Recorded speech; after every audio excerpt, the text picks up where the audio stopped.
Dale Schuster. I belong to the Piedras Blancas Volunteer Group Society Association, and I give guided tours at the light station. And we have, everybody seems to have a little project out there, and this was one of ours. So I want to thank the volunteer group for the help and assistance in putting this program together in a really short amount of time. And one of the key people that did that for us was Holly Gant. She's sitting right over here on the end. A fantastic gal. She really made this happen for us.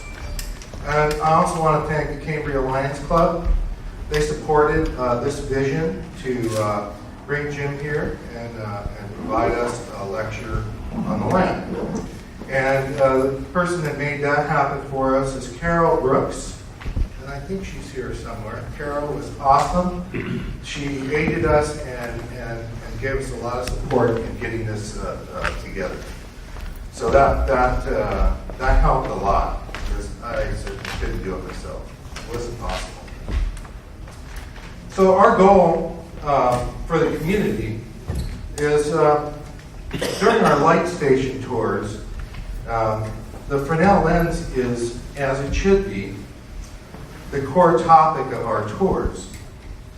And when inside the 142-year-old lighthouse, we discuss the lens. That's our focal point. Pardon the pun.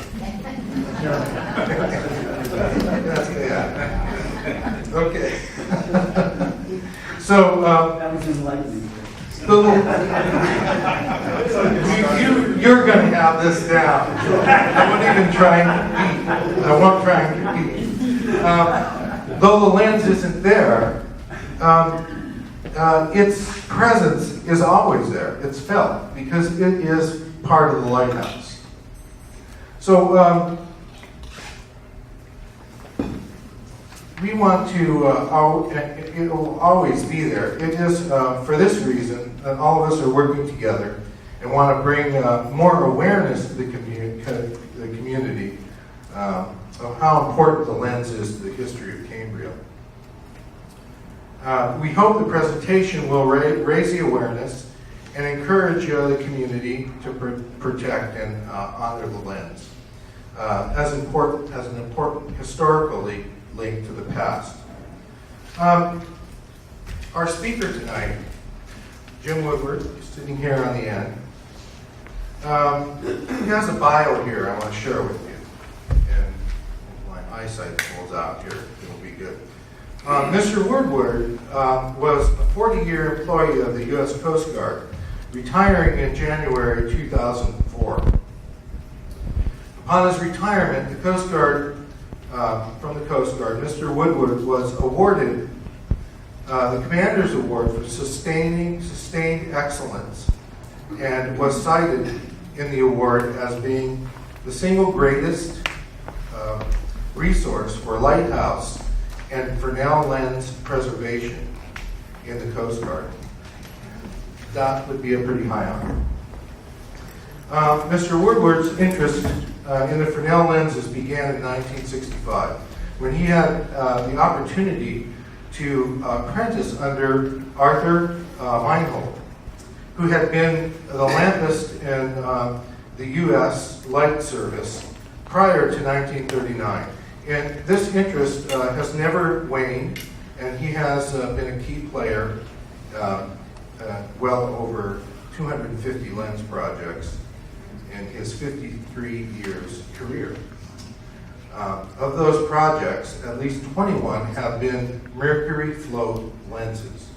Now, I'm not going to explain that, but I think Jim will for us. Yeah, absolutely.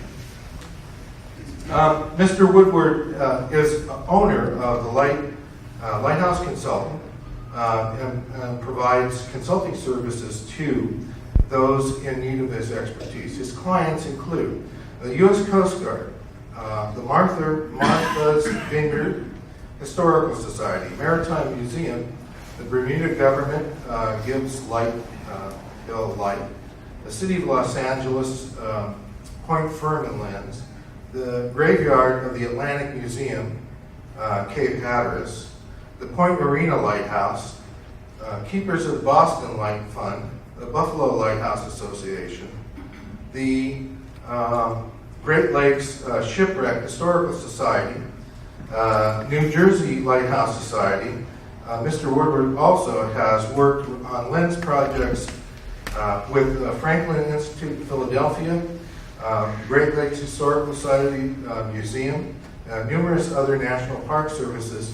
In addition, Mr. Woodward has been advisor on Lighthouse project productions for PBS, Public Broadcasting, Looking Glass Productions, and the documentary film The Light at Point Arena. In 2009, he completed the complete restoration of Makapui, hyperradial, and diamond head third order lenses. In Hawaii, including replacement of 15 missing lenses, elements that match the originals. In 2011, he completed the restoration and display of Fire Island first order lens and Fire Island, New York, and in 2014 completed the move of the restoration of Point Conception first order lens in California.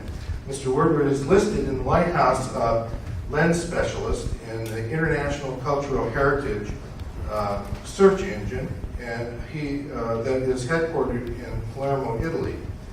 He is a member of the Optics Work Group and World Lighthouse Society, a member of the American Lighthouse Coordinating Committee, Advisory Committee for Fresnel lenses.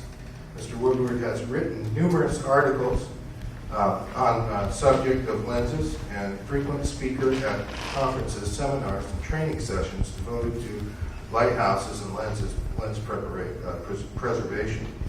In July 2007, Mr. Woodward was invited to provide training to artifacts curatorial staff, both Coast Guard headquarters and Coast Guard Museum at New London, Connecticut.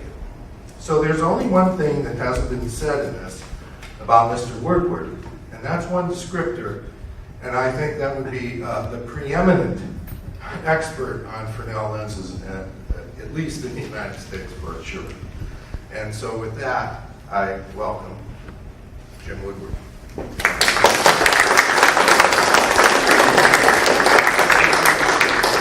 Boy, that's a hard act to follow. Yeah, man. Now I'm supposed to look good after that. Good afternoon or evening. I'm not quite sure. Yeah, I guess it's evening now. Can everybody hear me without the mic? Yes. Can you hear me in the back? Okay. Yes. I'll probably go ahead and use the mic, but if I start to wander and I get it over here and I start to talk lower, because sometimes I do that and I forget I'm talking to people way back there. Well, speak up, please. Put your hand up and you say, "Speak up, would you?" And it's okay, I won't feel offended. So we're going to talk about many things in our time together. When Zale first asked if I would do a presentation, I said, "Well, what do you want it on?" And he said, "Well, on first order lenses." There's a wide open subject. So I decided I would do a whole section at the beginning of this on first order lenses that I am intimately familiar with. Drawn blood, sweat, tears, because it's an interesting business to be in. And then I'm going to talk a little bit about a subject, the care and potential issues that you can have with lenses. They aren't just cute little things that sit there. They're cute little things that fall apart. And if you don't do certain things with them at certain times, they will continue to fall apart until the glass pieces start falling out. And then you have some serious issues to deal with. So I like to get people ready for the idea of, if you do a little bit now, in 20 years you won't have to do very much. If you don't do it now, in 20 years you'll be spending a lot more money than you would have in the past. So it's going to happen. These wonderful, wonderful machines are designed to fall apart. They're designed to be maintained. And the Lighthouse Service did a tremendous job of that because they had people on staff called Lampists. And Lampists were the people who maintained the lens. A keeper was not even allowed to touch the lens beyond cleaning the glass very carefully, polishing the bronze framework, dealing with the lamp, cleaning soot off the windows. That was the extent of what a keeper was allowed to do with the lens. If something fell off, something broke, something cracked, a piece of something came out of where it was supposed to be, a wedge, they had to call the local depot and have a lampist come out and do that repair. Because keepers were not educated in lens restoration, maintenance, operation. That was other people's work. So who am I anyway? Why am I here? Well, I was a very, very, very, very lucky guy. This is a picture of the 9th Coast Guard District Civil Engineering Office in Cleveland, Ohio, in September of 1965. And these were all mostly civil engineers. A few secretarial staff, the commanding officer, he was kind of an idiot. No, he was. His name was Cecil J. Marie, and he really thought he was very important. But anyway, that's another story. But what I like about this particular photograph is, see that lens right there? That's a 4th order lens that came out of Lorraine Harbor Lake, just 30 miles west of where our office is in downtown Cleveland. And it was a complete basket case. It literally was falling apart in the top. And this gentleman right here, that's Arthur Meinhold. And Arthur had been a lampist at the Buffalo Lighthouse Depot prior to 1939. All right? And he was already a master lampist before 1939, to give you an idea. He started in the real early 30s, I believe, doing Lighthouse lens work. So this is Art's office, and his title was he was the chief of Aids to Navigation Engineering for the 9th Coast Guard District, which is all of the Great Lakes, from Messina, New York, all the way to Duluth, Minnesota. And Art was a one-man section. There was nobody else in the section. He was it. It was great to be, chief of something where you're the only guy working for the chief. But that man knew lenses inside and out, and he loved them. And so he was the guy who wrote work orders related to lenses. And so he writes this work order to base Detroit, remove the Lorraine Harbor lens, put it in a box or two, and send it up to the 9th District office. That's what he did, because he was in control of them. Well, then this thing shows up in a couple of boxes, and literally, there's pieces of glass in the bottom of the boxes. That's how bad this lens was. He opens it up and he gets this big grin on his face and he says, I'm going to restore that because I know how to do it. And I haven't done anything productive probably in the last 15 years, other than write paper and do budgets and all the stupid stuff, that you do the higher up you go in the business. You do less and less work and you do more and more paperwork. Well, he said, I'm going to restore that lens. So he lays we have a couple of drafting tables that were not being used, and big old-fashioned solid oak drafting tables. I think they were about 4 by 6 feet each.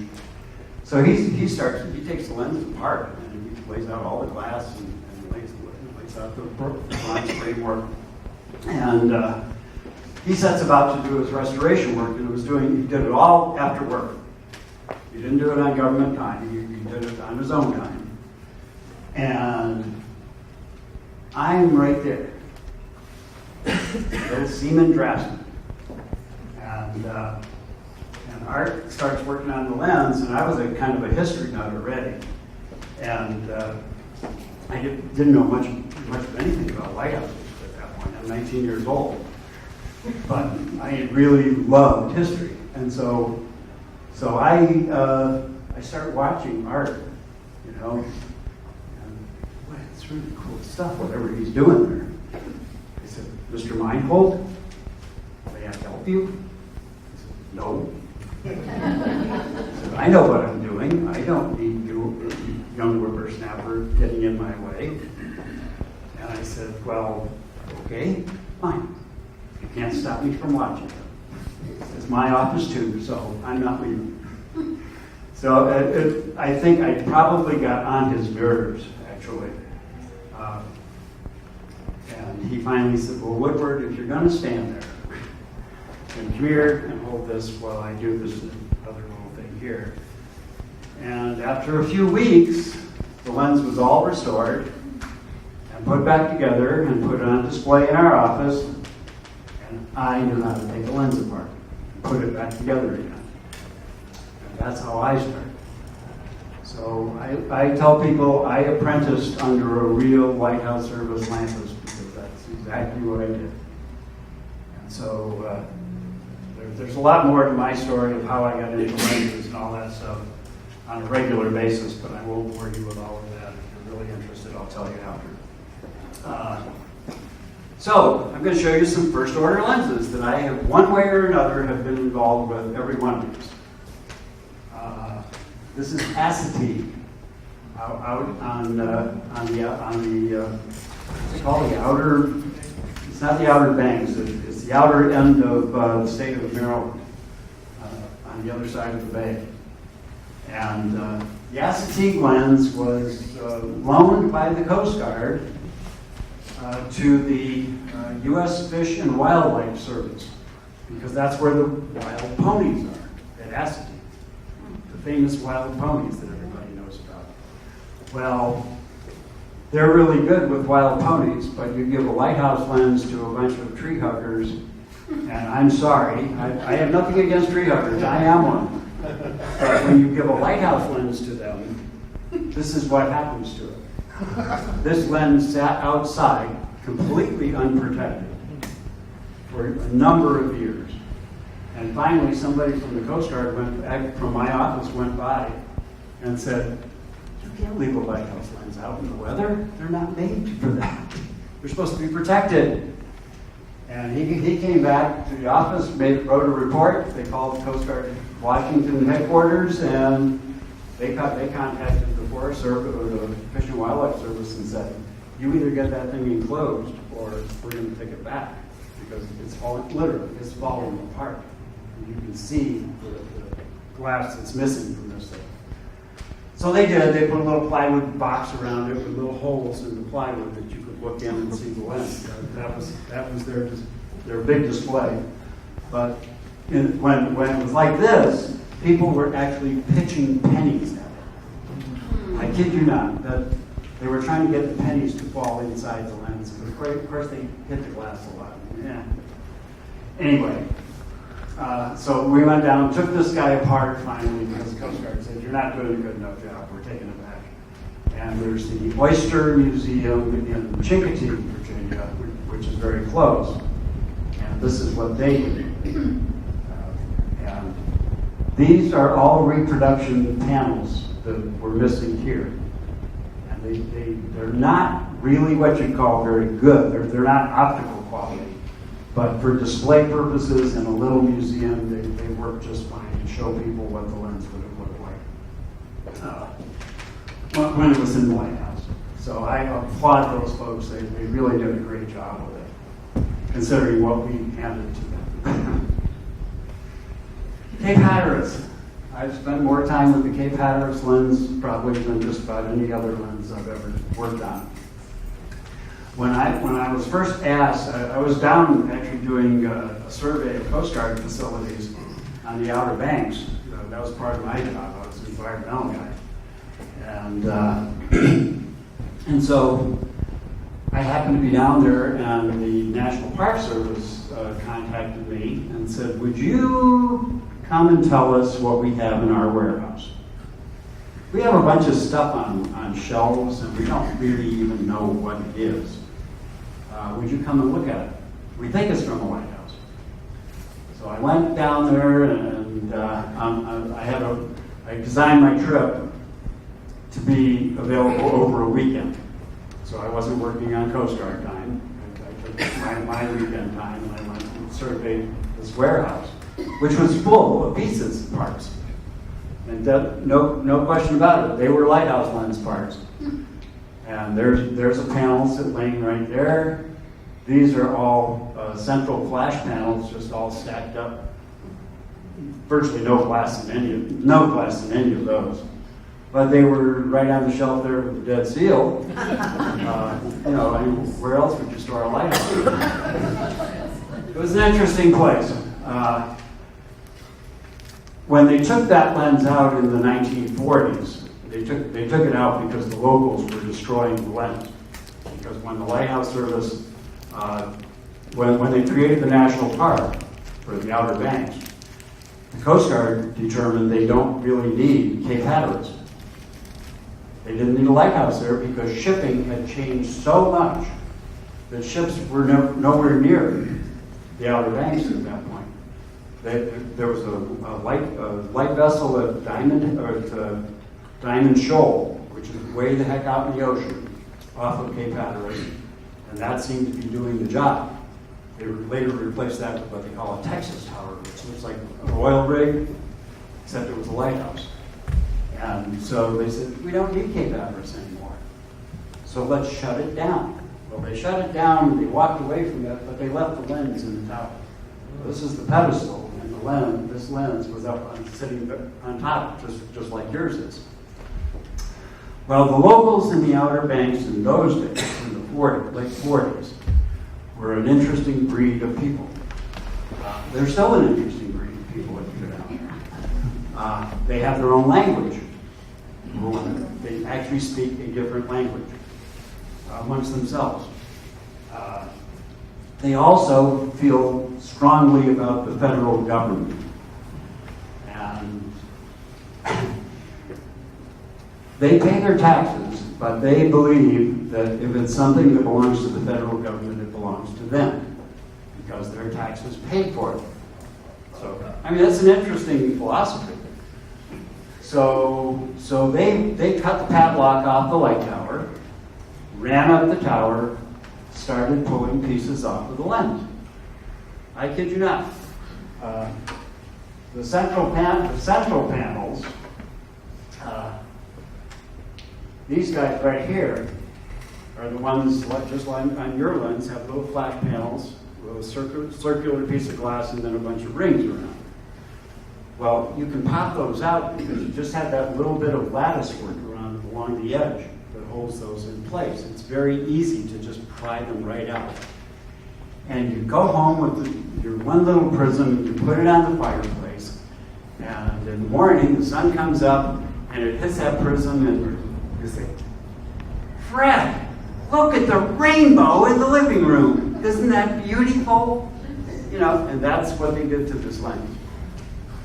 And the kids went up there and they spun it around like crazy. They made a Ferris wheel, a merry-go-round out of it, and they would hang on the side of the lens and fly around in the land. I kid you not. This is all documented stuff. It's true. I actually spoke with a woman who had been a little girl and was part of that. So eventually the Coast Guard was requested by the National Park Service to remove the lens. So they sent a bunch of coasties down there, and they took it apart, took it out of the tower, and turned it over to the National Park Service, where they actually put it in a boathouse first to store it, and then that got washed away in a hurricane, And then they salvaged all the lens parts. And it ultimately ended up in this warehouse in horrible, horrible condition. But because pedestals are heavy, they saw no need to take the pedestal out of the tower because what the heck, it's heavy and who needs it anyway? What are you going to do with it? You know, it needs a lighthouse lens on top of it. So they just walked away, and if you look right there, you can see one of the two DCBs, like the big spotlights that you have at the lighthouse. DCB being a directional coded beacon that was actually designed for airports by the lighthouse circles. And those were tremendous aids to navigation. And so the Coast Guard just bolted the DCB right to the top of the old pedestal. And that was okay. So when all of this went round and round, finally I got the job to restore the lens. As best you can restore something that doesn't have a lot of pieces left to it. So we went down and we went through the warehouse, picked out all the parts that belonged to the lens, and that's what we could do. This was as much of the lens as was left. See, there's quite a number of the lower panels still had glass because you can't just pry these guys out. This is one piece of glass from here to here. You got a divider bar in there. So you can't, without destroying the glass, you can't get it out. And the same thing for the top panels. You can see the glass in all those top panels. Some of the top panels disappeared, so nobody knows where they are. But central panels, not one piece of glass is left. Not one. Interestingly, the graveyard of the Atlantic Museum, once we got to that point, at least we had the framework up and what was left of the lens in place. They started writing articles in the local papers, saying, you know, if you ever saw a piece of glass that kind of looked like this, it could be from the Piedras lens, and you might want to consider returning it so that it could go back to the lens where it belongs. And over time, people started to bring these little rainbow makers back and giving them back. Because it was their grandparents who took them. It wasn't them. And they're going, you know, yeah, it's cute. It's been on the mantelpiece for as long as I can remember, but I don't even know what it is. So a lot of people started bringing the pieces back. And that was wonderful. So then it was, well, okay, now we have the lens in the Shipwreck Museum, the graveyard of the Atlantic Museum in the Outer Banks. Well, what about that pedestal sitting up at the top of the tower? A lens assembly without the pedestal is like going and buying a car without wheels. It's a machine that's all made to work together. It's not the pedestal and the lens. It's all one. That's the way they work. So it was quite an operation. We dealt with the superintendent of the Outer Banks National Seashore, who at first really resisted taking the pedestal out because he said, well, the pedestal is still there. You know, it'll take an act of Congress to take it out now because it's, you know, it's all historic and all that stuff. And we made a strong enough case to him as to why those two pieces should be reunited, because that's the right thing to do. Probably 6 months they went through public comment period, and the public comments came in, no, you can never take the pedestal out of the tower. It's always been there, da-da-da-da-da-da. Well, the lens has been up there too. So finally, he made the final determination. He said the pedestal is going to come out and it's going to be reunited with the lens, like as it should be. And I just applauded that man because it took a lot of guts to do what he did, because he was going against the general public opinion, but he was doing the right thing. So that's the only problem with that little project was, how many remember when they moved the Cape Hatteras light? They moved the whole light tower. They moved it back a half a mile on a railroad. to protect it from being washed away because everybody was watching the beach being eroded. And they said, the lighthouse is going to go next. So $14 million later, they had moved the entire Cape Hatteras light tower a half a mile back from the water. Okay? A fine thing to do. So I get the job to get the pedestal out of the tower. Well, you know what this pedestal looks like. The Cape Hatteras has more ironwork in it than this one does. It's very similar pedestals, but it has more pieces to it. And so I sit down with the wonderful superintendent of the park and I say, I'm going to hire a crane because Cape Hatteras is 293 feet tall. It's the tallest brick tower in the country. And I'll tell you, it's got 9 floors in it, and it's a real pain just getting to the top. And getting back down again, for that matter. I said, I'm going to hire a crane, take out a row of windows in the lantern room. We're going to snug the boom, the end of the boom, right up against the light tower. We'll put an outrigger on it so it sticks straight out.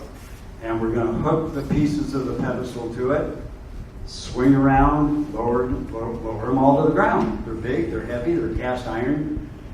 He says, no, you're not. He says, we just spent $14 million to move that tower and put it on a new foundation, and I'm not letting anybody come in with something as big as that size crane, because it'd be a monster crane, and put all that loading on the ground around my new light tower and possibly cause the foundation failure. So he said, you're not going to bring it out the top and drop it down. You're going to take it down the inside.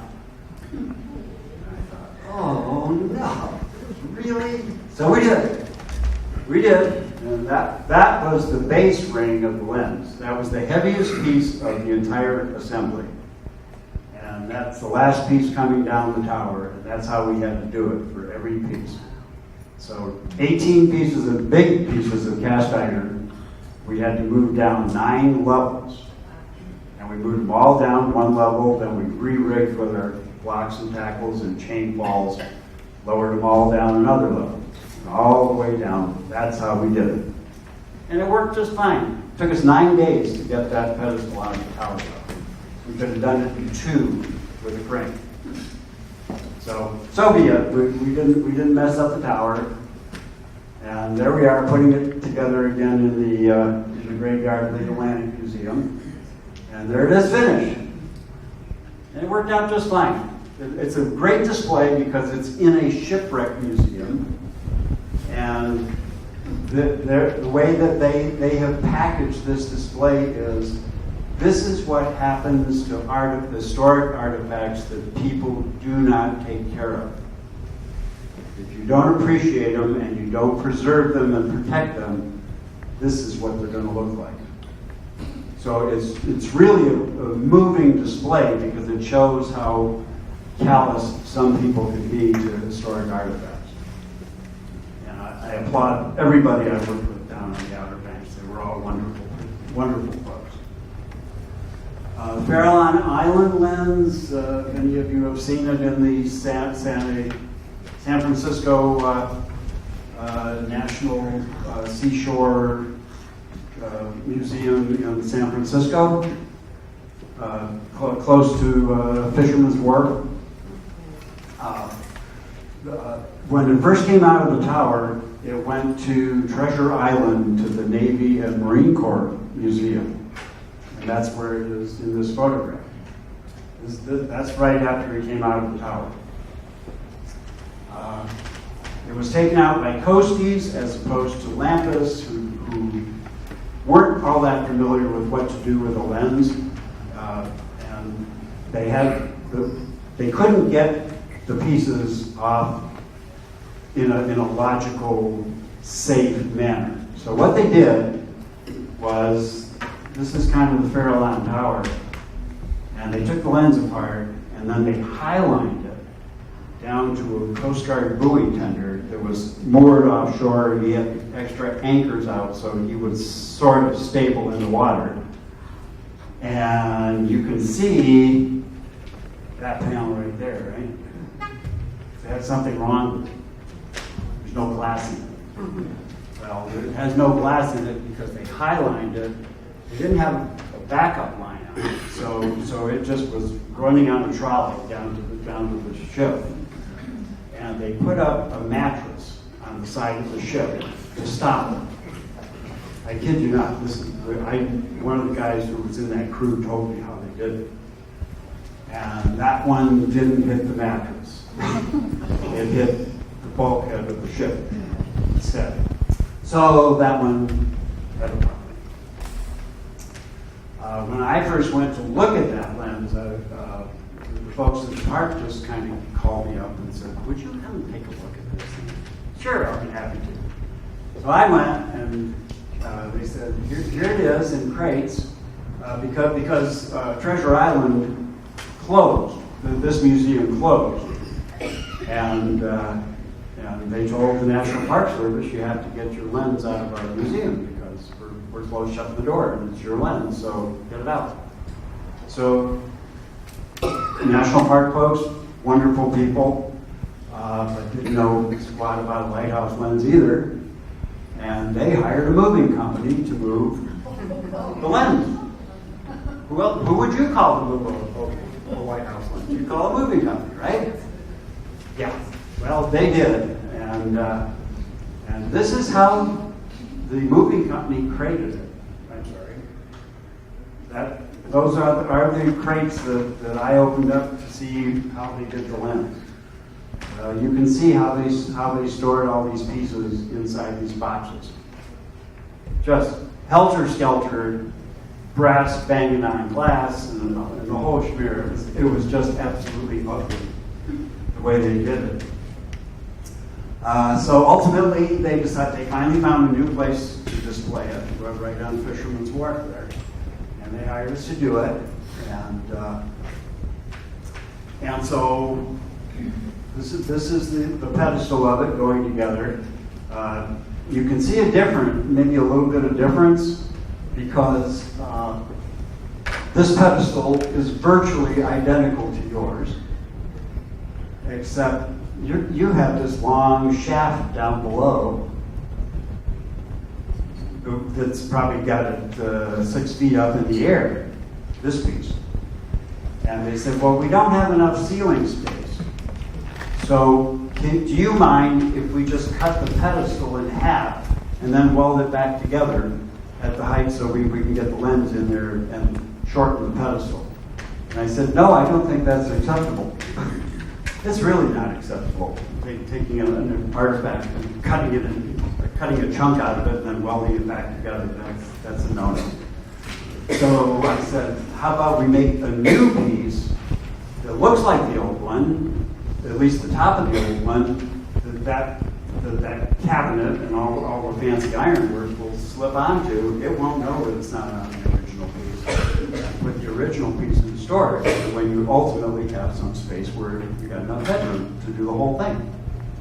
They bought into that real quick, and so this piece here is a carbon copy. You can't see what's up inside of this, but it's a carbon copy of the original piece. It's just 4 feet shorter. And everybody was happy.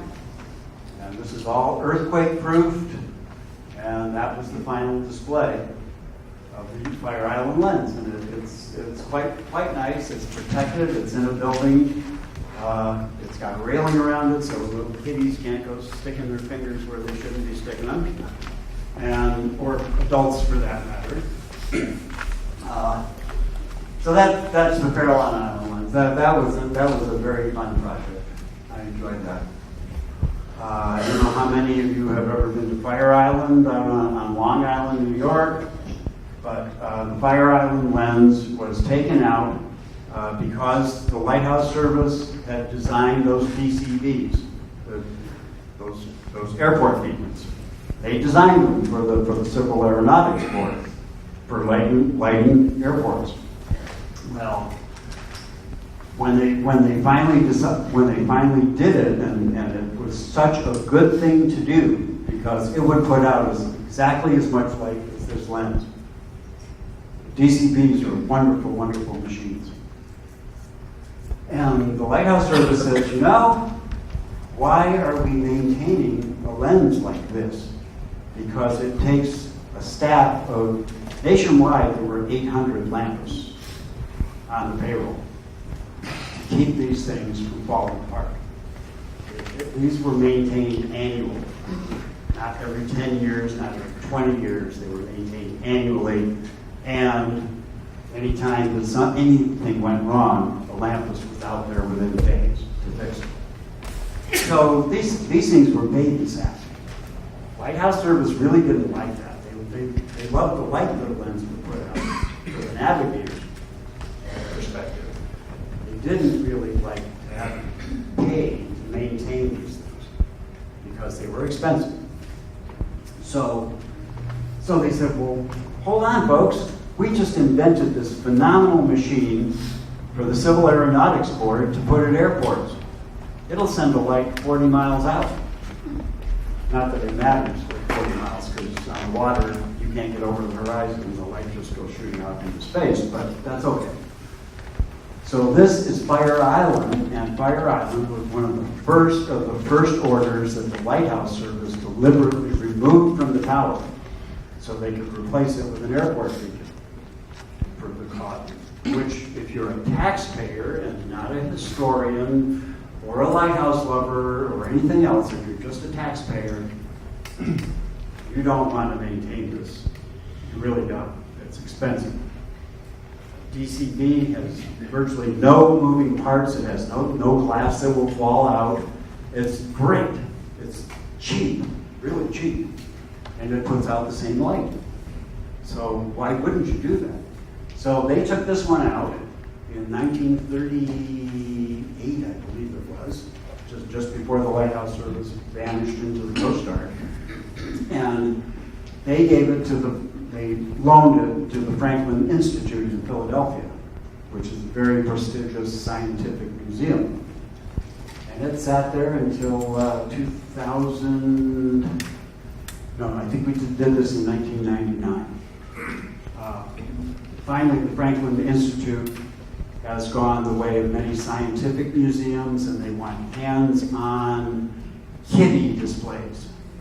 You know, spin the penny down the little tornado-looking thing, and give them some hands-on things that will get them scientific experiences, not stand in front of a big lighthouse lens and say, ooh, isn't that cool? Because the kids don't get anything out of it.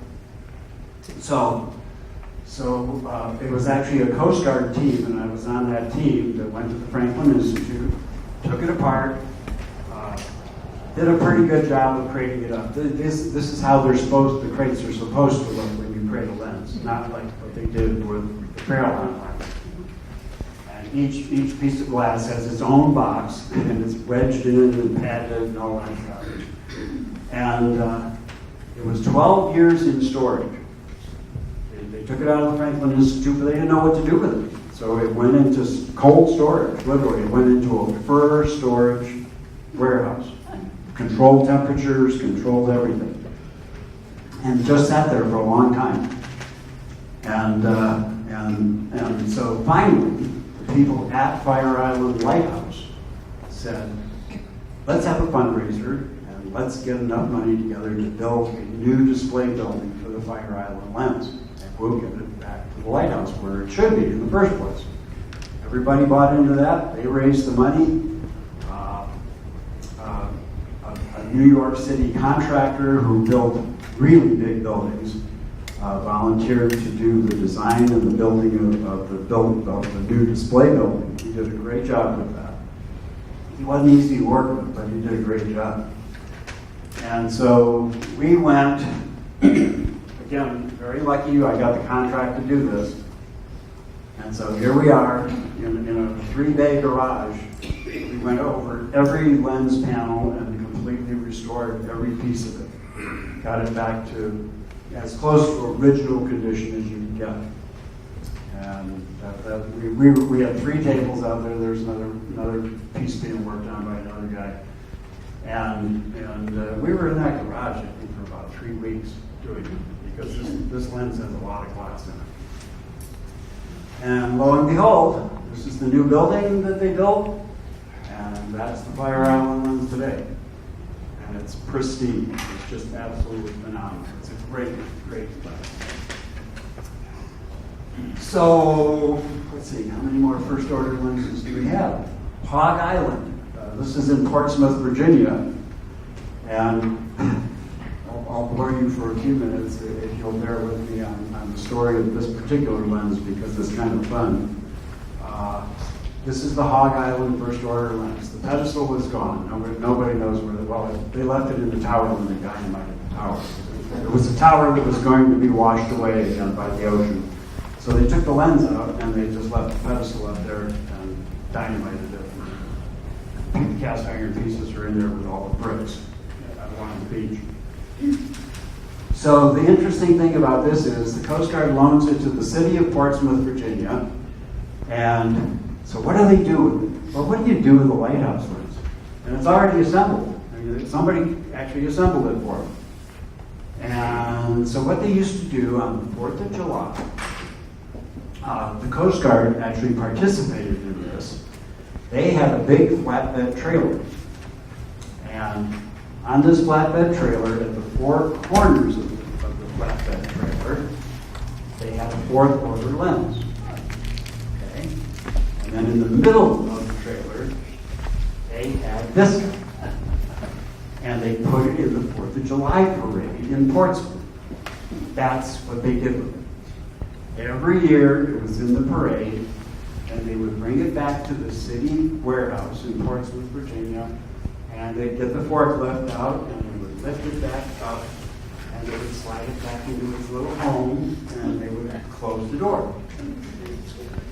And you can see how filthy this lens is. It never got a lick of attention other than put it on the trailer and drive it around town once a year. And they bring it back and they put it back in its box. Well, finally, a retired Coast Guard admiral actually started the movement to get this thing properly displayed. Admirals are more politicians than they are preservationists, let's say. So I really applaud him for saying, that lens needs to be protected. And he has my respect. So the Coast Guard said, okay, well, you design the display building for it, and when it's right, we'll approve it. And they even designed a pedestal for it, which is not bad. It's not perfect, but it's not bad. And I think they did a great job with it, and it rotates.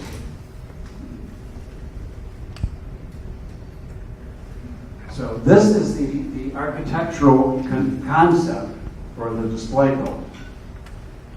And this is the actual thing when we got the last piece of lens in there, finalized and assembled, we took a picture of it with the light on it. And this one, you're going to say, well, Woodward, later on you're going to say, well, you told me you can't rotate a lens. Why can you rotate this lens? Well, you can rotate this lens because it's not the original pedestal. And the drive mechanism is down under here. The auto dealers have cars going around on a little table. That's exactly what this is sitting on, a car rotating the table. So the Coast Guard did not have a problem with that because you're not affecting a historic artifact with it. This thing can run all day and nobody cares. But what's important about this, you can see this is up on a raised platform.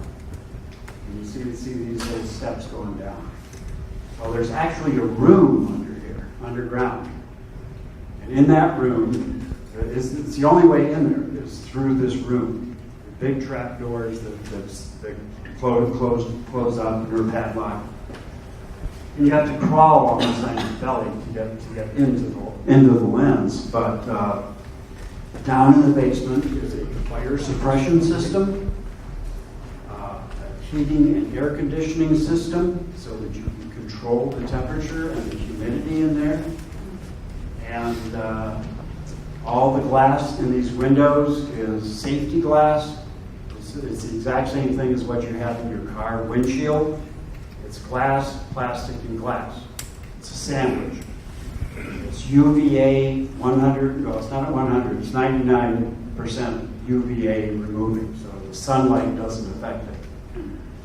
And lenses are affected by sunlight. That's very important to remember. Sunlight eats them, does all kinds of horrid things to them. So anyway, that's the lens. The way it finally ended up, and they did a tremendous job with it. And we just went last year and took it apart and put it in storage, and recreated it and put it in storage because the city of Portsmouth is rebuilding all of this wall, sheet pile wall. And they have pile drivers and they're dynamite. And somebody said, do you think we should do something about that lens sitting there when we're going to be pile driving and dynamiting? And they said, yeah, we probably should take the lens out of it. Good idea, folks. So hopefully this year or next year when they're done with all this marine construction, we'll go back and put it back in there again. So it's the lens that keeps on giving, so to speak. Point Reyes in California, that's just me working on. I did a restoration on that lens. It took about 2 weeks to do it. It's not in bad shape, but we got it all stabilized really well. And it's still in pretty good shape. And Point Arena, that was a very fun project. I'd love to do a whole slideshow on Point Arena for you because there I did use that crane. And I took all this stuff out on a hook. None of it went down the tower. It was great. It was wonderful. Because those panels are really heavy in this lens. They're very, very big and very, very heavy. That's first order lens too. Point Conception, probably my favorite Lighthouse lens of my entire career is Point Conception. And it's not far from here, right? It's just up around Santa Barbara. Well, when I first went to do the field survey before this project actually got rolling, this is what I saw in the lighthouse. This is the Point Conception lens. It's identical to yours. It's a 16 panel lens. So, although yours is not 16 panel anymore, but it started out 16 panel. Now you have 2 chunks of brass in every other panel. So that was for a characteristic change. But you can see how the Coast Guard took care of this lens in the lighthouse. They wouldn't go near it. No, I mean it.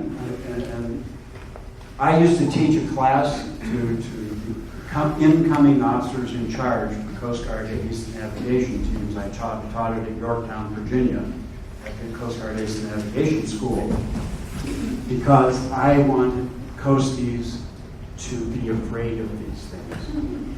I didn't want them going near them because you could mess them up so quickly just by having a keychain hanging on your belt loop. You can destroy a lens. So it's better to be afraid of it and stay away from it if you don't know what you're doing than try to do something good that you think is good. So they never cleaned it, they never dusted it. The day they shut it down, the Vega is right over here. You can just see the edge of the Vega. Modern solarized light. That's what replaced this guy, and everybody was happy. The chief just said, yeah, I'm not going near that lens. I got my Vega out there, I take care of it, I maintain it. You deal with that lens. And so we got the job from the Santa Barbara Maritime Museum to move the lens from the lighthouse to Santa Barbara, restore it, and put it on display. Now, the problem with this particular little project is, here's the lighthouse. Yeah. Here's the parking lot. It's 265 feet down to the lighthouse. there's some darn big pieces in this lens, and they're really either fragile or really, really heavy. One of the two. There's no way those pieces were going up that cliff, I'll tell you. We came up with all kinds of ideas about, yeah, we can strap those panels to our backs. We can carry them up the stairway. Well, maybe we could have done that successfully. Maybe. But then you get down to the cast iron, and you think, wow, I can't strap any of that cast iron to my back. I'll just roll back down when I get halfway up. So we did a lot of engineering and a lot of thought, and lo and behold, we came up with the answer of how to get point conception up to that parking lot. And it was, I believe, 18 separate flights, maybe 20 separate flights. This sky crane was incredible, and the pilot was phenomenal. And never shipped anything. I mean, we create, of course, we did the standard crating job with all the padding and packing and all that stuff. And got everything up there, got it all loaded in the truck, drove to Santa Barbara, and then we started doing the restoration of the lens. And finally, there it is in the Santa Barbara Maritime Museum, fully restored, complete operated. It could be operated, it's not operating because you don't operate it, but it's complete. I have another photo of this that I love, which has a 6-foot step ladder, which is right about there, because this is 20 feet tall. First order lenses are just amazing. They're a little over 6 feet in diameter, 20 feet tall. They're just phenomenal machines. So that's where she says, and the best thing about the Santa Barbara Maritime Museum is it's got a second floor. And so you can walk around the lens down here and look at all the displays that they have now. This is before we were actually finished. And then you can go up to the second floor and you can look down on a lighthouse lens. Where else can you do that? You know, it's just the coolest display where you can actually see it from above. And that's a real rare event. You're normally looking up at them, and that's kind of what people expect to do. So they have a pretty unique display there. It's a lovely, lovely machine. Just lovely. So this is just for your edification a little bit. I do want to talk just a touch about the Coast Guard loan agreement and also some safety stuff about lenses, because it's very important that everybody understand that. So the Coast Guard loan agreement applies to any loan of a lens that the Coast Guard makes. So if they loan it to the National Park Service, or they loan it to a maritime museum, it has to be like a 501c3 at least. They won't loan them to Joe's private motorcycle museum and candy store. They won't do that. So you have to have some qualifications to be allowed to get a loan of the lens. And if you read the document, you will find out all the horrible things that go along with it. You have to insure it. That's one thing you have to do. Now, the National Park Service, they don't insure theirs because they're a government agency and the government is self-insured. So if they screw it up, the government pays for it. But for museums, they do have to insure them. They have to put them in an enclosure like Hog Island that is environmentally controlled. You don't stick it in just a glass box because it will bake in there. You don't use just regular glass in the windows because that lets UVA and UVB in to destroy the glass. The glass, if you care, I'll tell you what the sunlight does to the glass. Does anybody care what the sunlight does to the glass? Yeah? Okay, well, speak up. I don't know. When they made those lenses, we'll go back a slide. When they made these lenses, all the French glass was made by one company. Now there's three major French lens manufacturers: Barbier, Lafaux, and Sauté.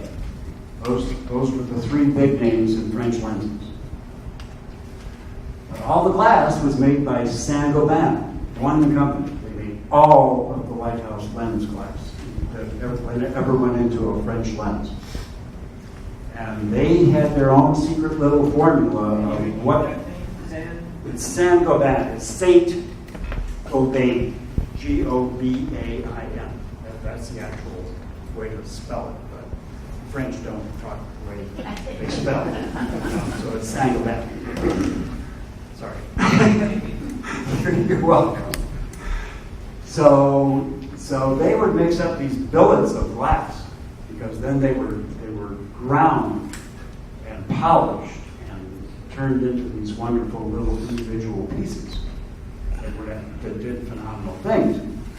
Well, since Saint-Gobain had the formula for this glass, mixed it all up out of materials they knew exactly where they got the pieces for this formula work. There was one little problem with this, and that is you can't tell a chemical contamination in that sand and grit that they use to make the glass. If there's a little bit of something in there that maybe shouldn't be there, you can't see it. So it goes into the hopper and they make the glass with it. Well, some of those little impurities that got into the glass, some of them are photoreactive chemicals. Now, a lighthouse lens, if you're familiar with the way things were in the lighthouse service, before they electrified them, before they were electrified, in the morning, you extinguished the light, you cleaned all the glass, you cleaned the lamp, you trimmed the wicks, you checked the wicks to make sure there was still enough cotton there and all that, and you filled the lamp with kerosene, and you put it back in the center of the focal center of the lens, right in there, right there. And that's wonderful, but the way this glass works, it'll send light out, but it'll also take sunlight and put it all right back in, right to the focal center of that lens. It'll bend the light in either direction. It doesn't care. Well, you take all that sunlight and you aim it at a can of kerosene in the middle of the lens, and what happens? The lens blows up. And that happened once. It happened once on Lake Michigan in Milwaukee in the 1850s. And the guy blew the lantern room right off the top, and the lens to go with it. So, no, needless to say, he lost his job. Yeah. So the standard in the industry was, in the morning, before you got to the can of kerosene, you pulled the shades, or you pulled the curtain. There's three ways to do it. The curtain, it was on a roller going all the way around the lantern room, and one monster curtain. Or you had shades in each window that you pulled down. That's what your lighthouse had, those individual shades in each panel. Or they also had something called lens covers. And the easiest way to describe a lens cover is it's a monster pillowcase that they hung over the lens to keep the sun on it. Well, everybody knew about the can of kerosene and the sunlight. Everybody knew that that's why we pulled the shades and closed the curtains and put the cover on, because you're going to blow it up if you don't. Well, what they didn't know was something that the Lampist knew, was these impurities in the glass. Some of them are photoreactive. And suddenly you no longer have a clear prism of glass. Now you've got a piece of glass and it's got some wavy looking brown thing in the middle of it. Well, that cuts down on the efficiency of the lens. So if they kept them covered, that was great, because as long as they had kerosene, they weren't going to blow them up, and it also kept the sunlight off those photoreactive chemicals that are in some of the pieces of glass. So you didn't get these imperfections start to develop and actually affect the quality of the lens. In the case of British lenses, unlike French lenses, they used flint glass, which is a leaded glass. And lead in sunlight turns purple, right? All those pretty antique purple glass bottles, well, that's lead in that glass that makes them turn that color. When I did Gibbs Hill in Bermuda, that's a first order British lens made by Chance Brothers, and that lens was a beautiful shade of purple already. Because what happened was, as soon as they electrified it, as long as they were dropping on weights and they had kerosene for a fuel source, they had to cover them. When they electrified them, they took the kerosene out, so you don't have the bomb anymore. You don't have to worry about them blowing up. And so we don't have to bother pulling the shades down anymore. We don't have to cover them. We don't have to do any of that. Well, then the sun starts to react with the glass. And that's where all these imperfections show up in the French lenses and where the British lenses start turning purple. That purple thing gets darker and darker and darker with time. And the lens at Gibbs Hill is starting to get pretty dark in some places, I can tell you. So, that all cuts down on the efficiency of the lens. That eats light.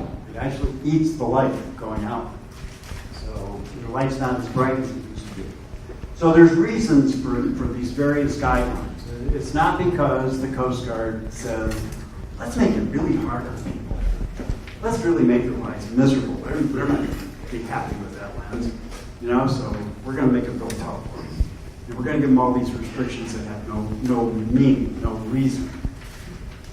You can't rotate a lens that's on its original pedestal. You're not allowed to rotate it.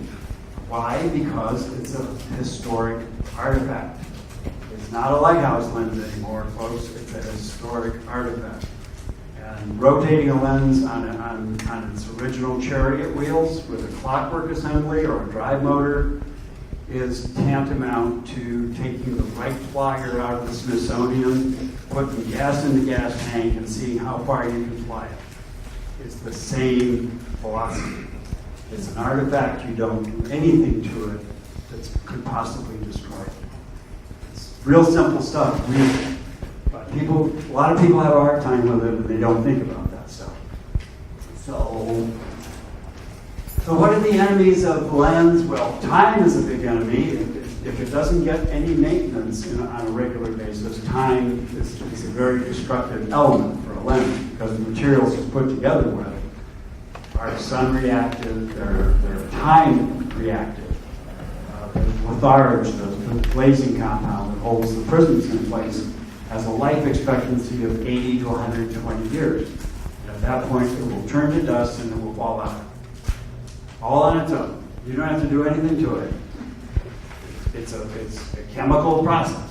It's a chemical complex, glazing compound, and it's got a lifespan. And yes, sir? Once you relate what you saw today in ours. Well, we're going to talk about it. Okay. I promise. Okay, good. Yes. So sunlight, of course, we've already talked about sunlight. I'm not going to go over that anymore. Humidity changes. Dry and humid, dry and humid, dry and humid. The litharge reacts to that. So that's another reason that you have to have temperature control and humidity control. There's reasons for all of this. Contact with water, chemicals, that sounds pretty obvious.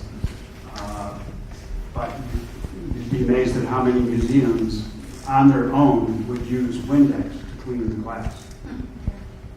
You'd be amazed. And Windex is the worst thing for historic glass. You don't put it in wouldn't even put it in the same room with a historic piece of glass. What would you use? It's a mixture of distilled water, denatured alcohol, and like a drop of woolite. That's what you clean it with. Now, the light keepers cleaned it with spirits of vinegar, spirits of wine. That's if you read the old instructions to keepers, it says spirits of wine. That's what you clean the glass with. Well, spirits of wine is vinegar here. And that's what they use. It's really great stuff. But the alcohol, by comparison to the vinegar takes a long time to evaporate. All right? The alcohol in the mixture that we use causes that liquid to evaporate instantaneously. So it doesn't leave spots on the glass that you have to go back and rub out again. So it's much better for the glass. You're not constantly rubbing on it. So we have found that the alcohol is really great with the distilled water. Temperature extremes, it's very bad for a lens. Constant expansion and contraction, The bronze expands and contracts at one rate. The glass expands and contracts at a different rate. And that litharge, that nasty little chemical in there that's holding it all together, expands at its own rate. And these constant things are breaking bonds that were made to hold everything in place. Well, eventually, then some of this stuff starts to fall out because all the bonds are broken from the constant, not constant, but from continuous expansion and contraction stuff. Why are all these such important things? Well, because when a lighthouse was manned, this is an important concept to be aware of. When they were still manned, the environment was for people, not just the lens, but people, because you had a keeper. The keeper was always near that lens, or the assistant keeper, or the second assistant keeper. They were always near it. Well, people don't want it cold. People don't want it super hot. So they adjusted the ventilation, they actually had heaters for the towers. The watch room where the guy on watch was in there with his little table and his logbook, and he sat there watching the lens to make sure it was operating at night. Well, he also has a little stove in the watch room because it keeps him warm. Well, all these things were just taken for granted. Nobody ever thought about what you're doing or not doing for the lens. If you make it so that people are happy, the lens is happy. It was just that simple. Sir? It was like your pet. Exactly. Like your pet. Exactly. Your pet is happy, you are happy. You're darn right. Vibration is a killer for lenses. And where do you get vibration? Well, earthquakes is one. Earthquakes are the worst, of course. There's no question about that. But they generally have a fatal effect. When lenses don't do well in earthquakes. Not always fatal, but certainly damaging. Where people going up and down a light tower, it still has this lens in it. I had to ultimately take a lens out of a tower in Michigan, where the locals were absolutely against it. I mean, really against it. They were chain ourselves, wrist to wrist around the base of the tower so Woodward can't get in and take our lens, the heart of the lighthouse away and kill the lighthouse. I mean, this is the way they were talking.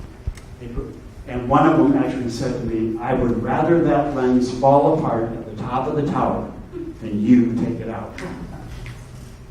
Are you people crazy or what? I mean, it was just insane the way they were thinking. But, so the guy, I was telling the guy, vibration is really bad for your lens, and your lens is in really bad condition. He said, what vibration? I said, well, watch this. We took a little cup of water, plastic cup, set it on the lantern room deck right next to the pedestal of the lens. And then I said, have somebody come up the ladder. Spiral staircase, cast iron, just like what you have in your lighthouse. Same exact kind of stairway. And the guy who was doing all this complaining about the vibration issue I said, watch the surface in the cup. All of a sudden, these little rings start to go, just like throwing a rock in a pond, you get all the little rings.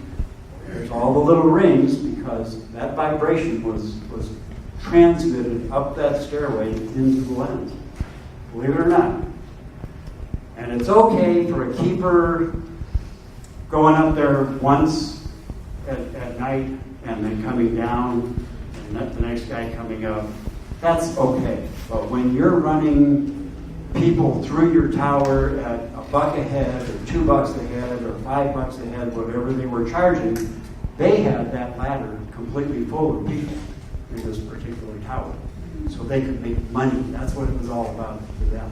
They didn't give a damn about the lens. They didn't give a damn about the lighthouse. They cared about money. And they didn't care that it was destroying the lens.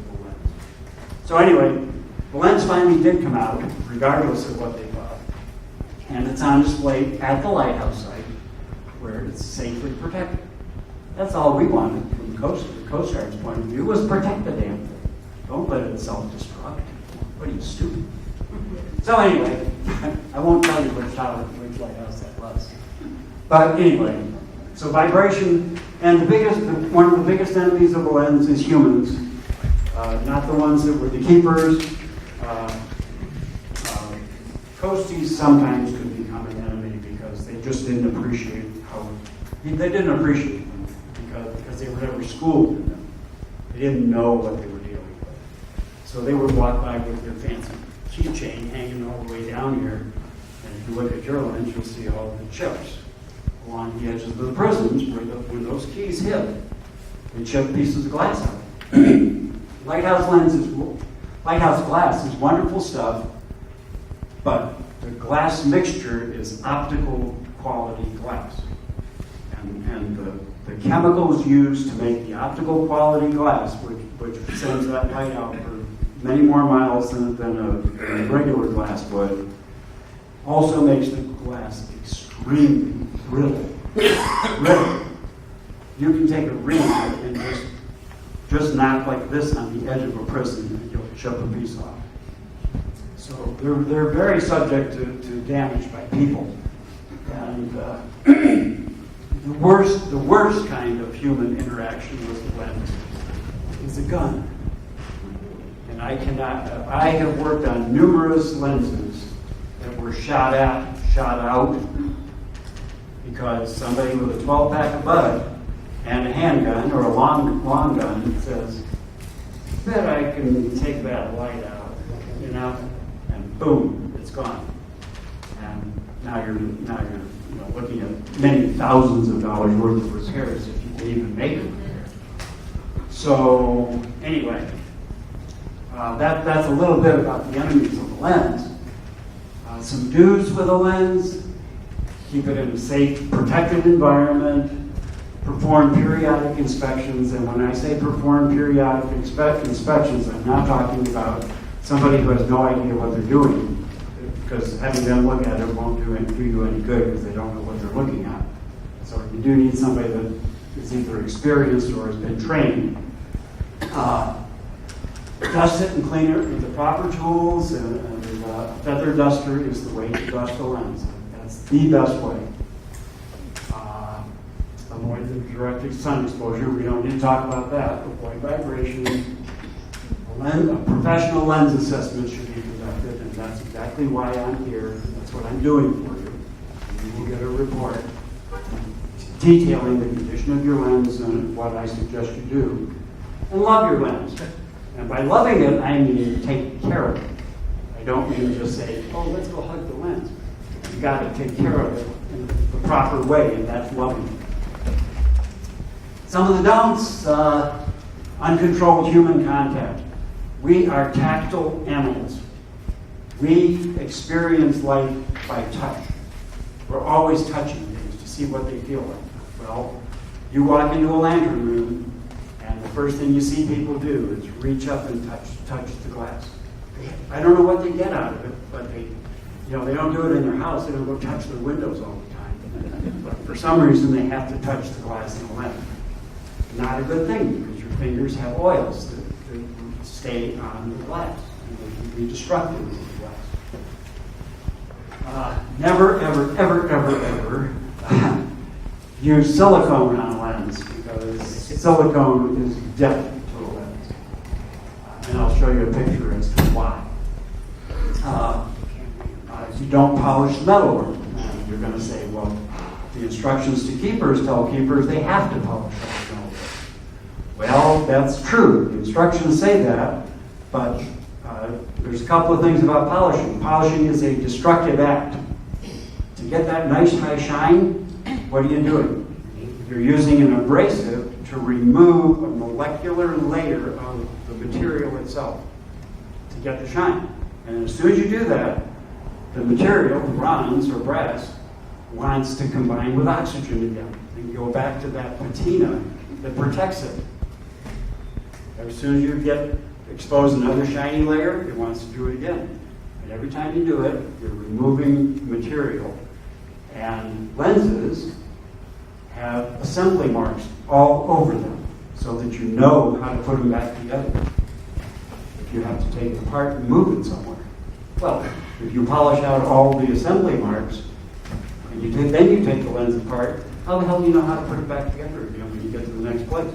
Because the marks are gone. You polish them away.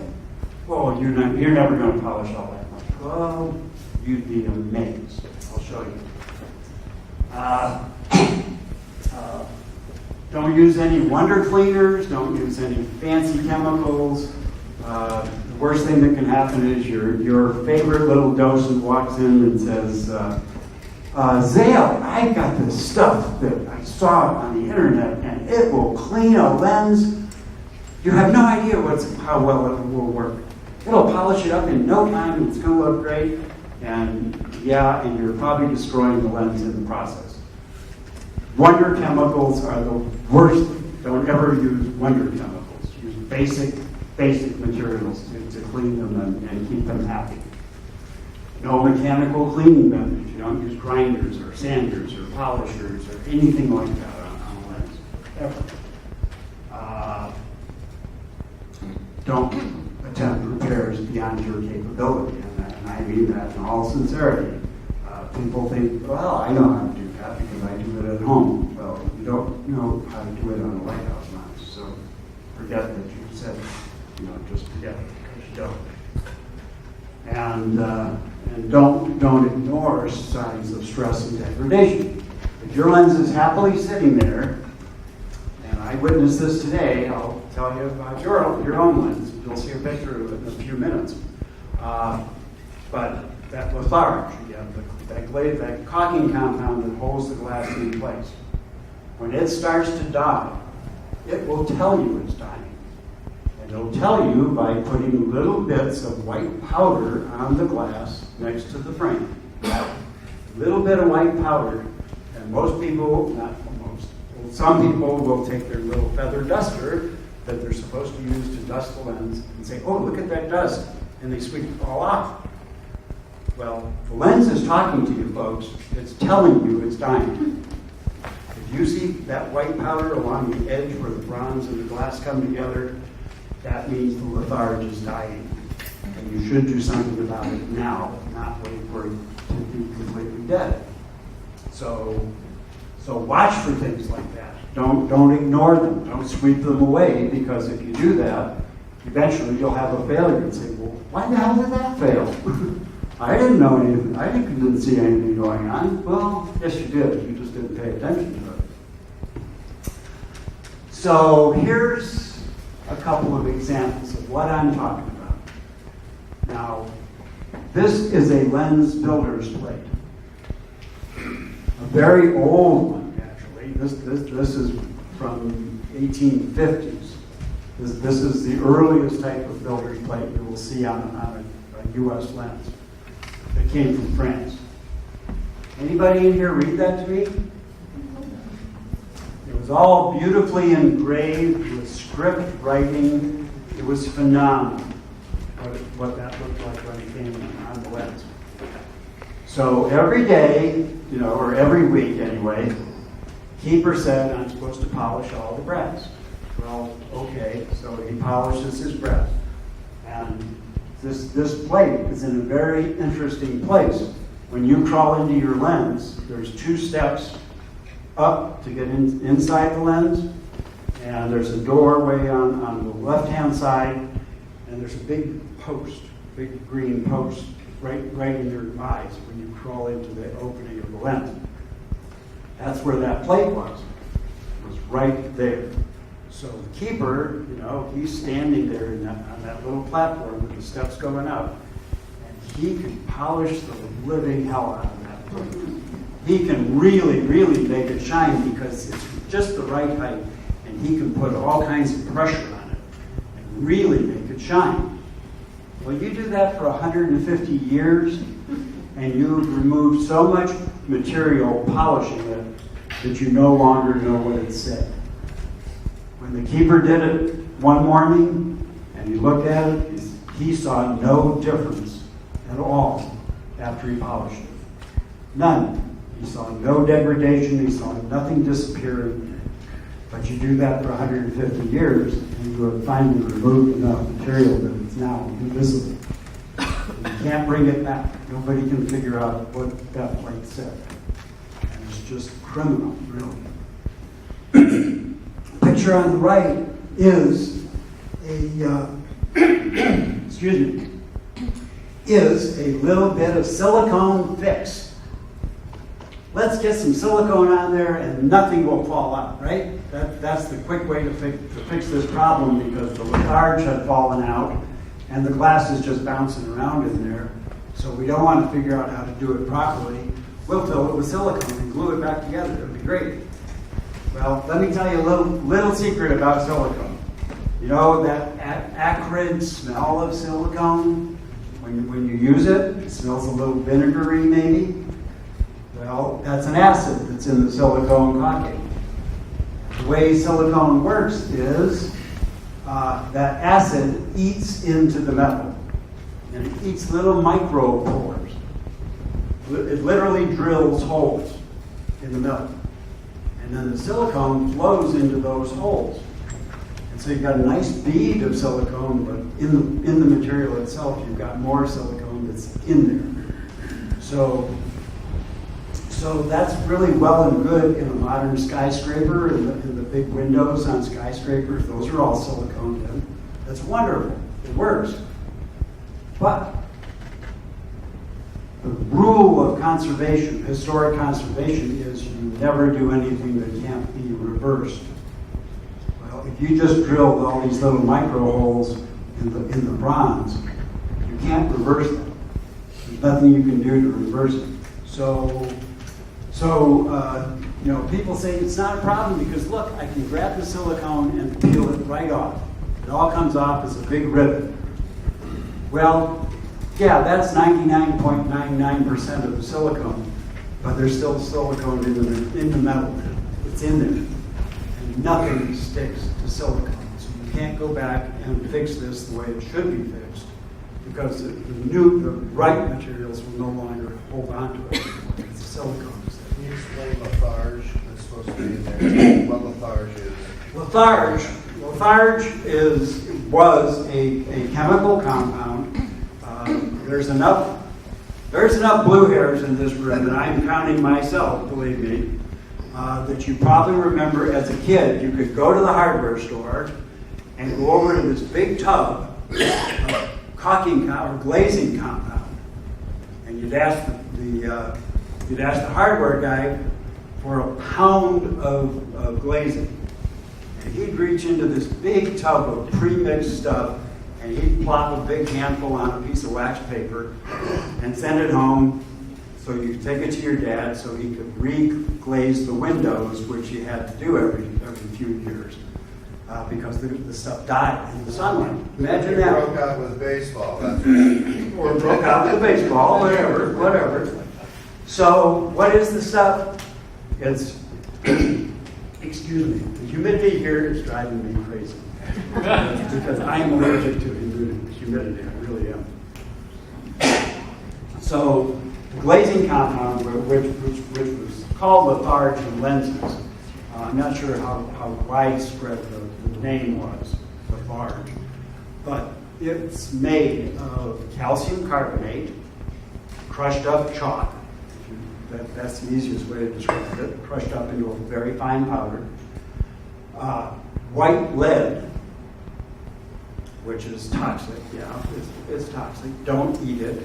Don't jam it up your nose. It will not go through your skin. You can touch it. It won't kill you, regardless of what certain California laws may say.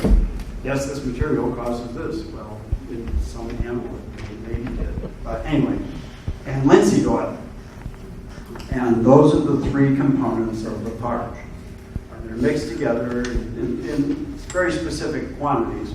You know, a third of this, half of this, and a quarter of that, and you mix it all up to the consistency of toothpaste.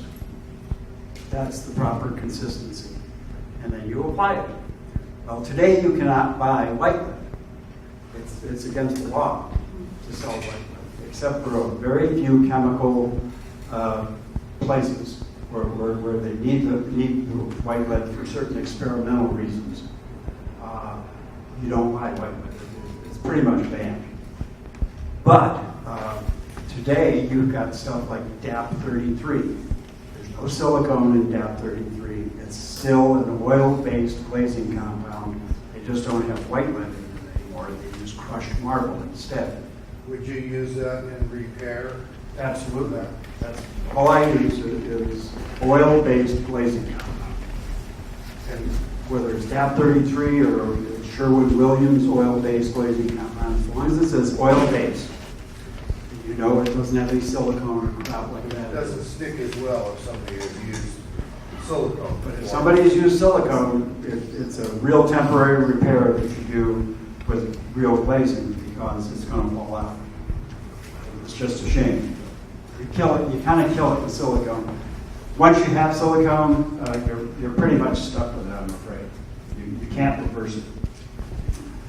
So, a serious issue. This is Hasita Head in Oregon, and this very specifically relates to your lens. So we'll see that in a couple more slides. But see how this ring is on the top of the lens? Isn't that nice? Now, if you just kind of glance at this, you might think that is a shadow from this ring up on the ceiling. Maybe you would think that. But you can see there are no bolt heads coming through here like those, because this is a separate piece in the lighthouse. This is called the spider ring above the lens. This is the top ring of the lens. These two are supposed to line up. They're supposed to be right in line with each other. Well, this particular lens, there's something called rust jacking. When iron bolts and pieces of iron get rusty, what happens with rust? You have iron that combines with oxygen and water. Okay?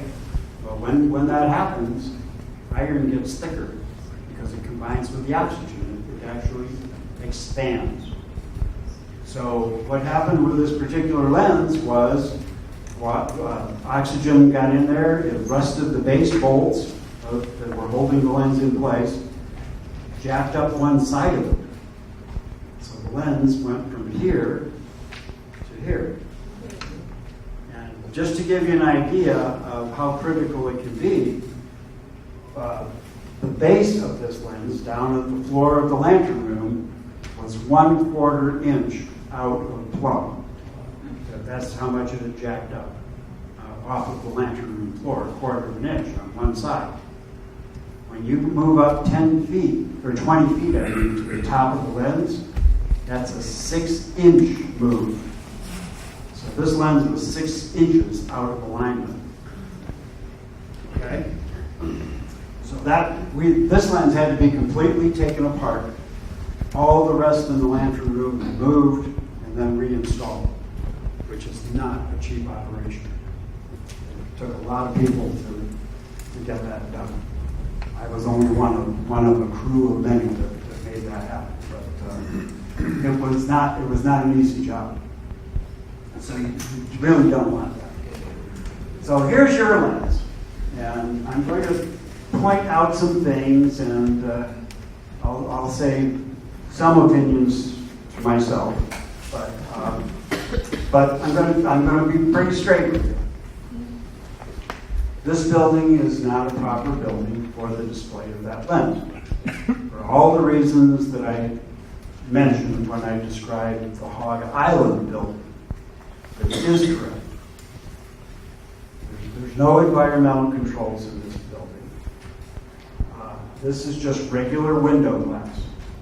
There's no UV protection like you would have with the sandwich glass. It's pretty thin. It would take nothing for somebody to shoot the lens out. It would go right through that glass and right into the lens and just destroy it. And please don't tell me nobody shoots anything, here, because it can't happen. Well, it can happen, and I've got plenty of pictures of shot-out lenses I can show you.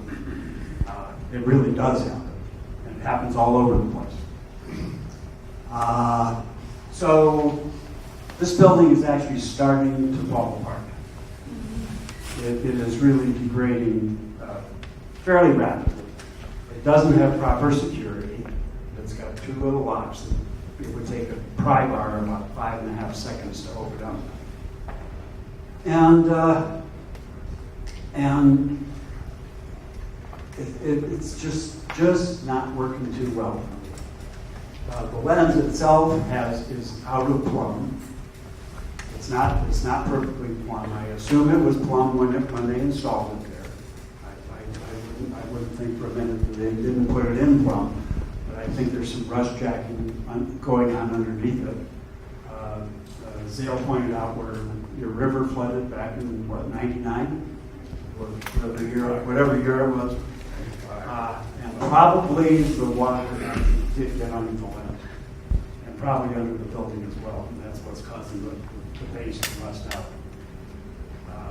Probably. So it's okay, it's sort of okay, but it's not right. It's just not. So enough about the building, I think. Could be a lot better. This is the lens. This is looking up. And when I was telling you about the builder's plate in that particular, that one that was all polished away, in that lens it sat right here. Great big plate. You just picture the keeper standing on the floor down here, just rubbing the heck out of that thing, saying, look at how that's shot. Isn't it cool? So I'll show you another picture of this part of it. You can see where it's offset. It's not my imagination. I'm not imagining that it's really off-centered. I know it's really off-centered. This is the clockwork assembly. Very cool. We had some real fun. Tom and Zale and I had great fun with the clockwork assembly this morning. Just talking about it. And the fact that this is not the original clockwork that went with this pedestal. Because there's some real obvious problems with it that way. These are the chariot wheels. The chariot wheels are what the lens goes around on. Seems pretty basic, doesn't it? And so I can probably, I'll move on to the next slide. We'll talk about some of those chariot wheels and other things. This is a wonderful little piece right here. This is the builder's plate for the clockwork, which was found. Tom, did you find it, or Zale? Tom found it. That was what Bob said he thought he had given to the line slip. I think he had given that to me, and I okay. Just stuck it in the lens. Okay, all right. And there it is, 1872, Henri Lebeau, Paris. So that goes, I don't know if you really care, but it's bolted to a frame member in the clockwork. And that's where it belongs, really. But I'm glad somebody took it away and hid it, because it would have probably disappeared by now. And little brass plates have a real tendency to disappear. So here's a little shot of one issue. See how close the wheel is to that edge? It's like right at the edge. There should be about, this one is a little better. This thing is no longer on center. The lens is off center now. That's not good. It's not good if you rotate.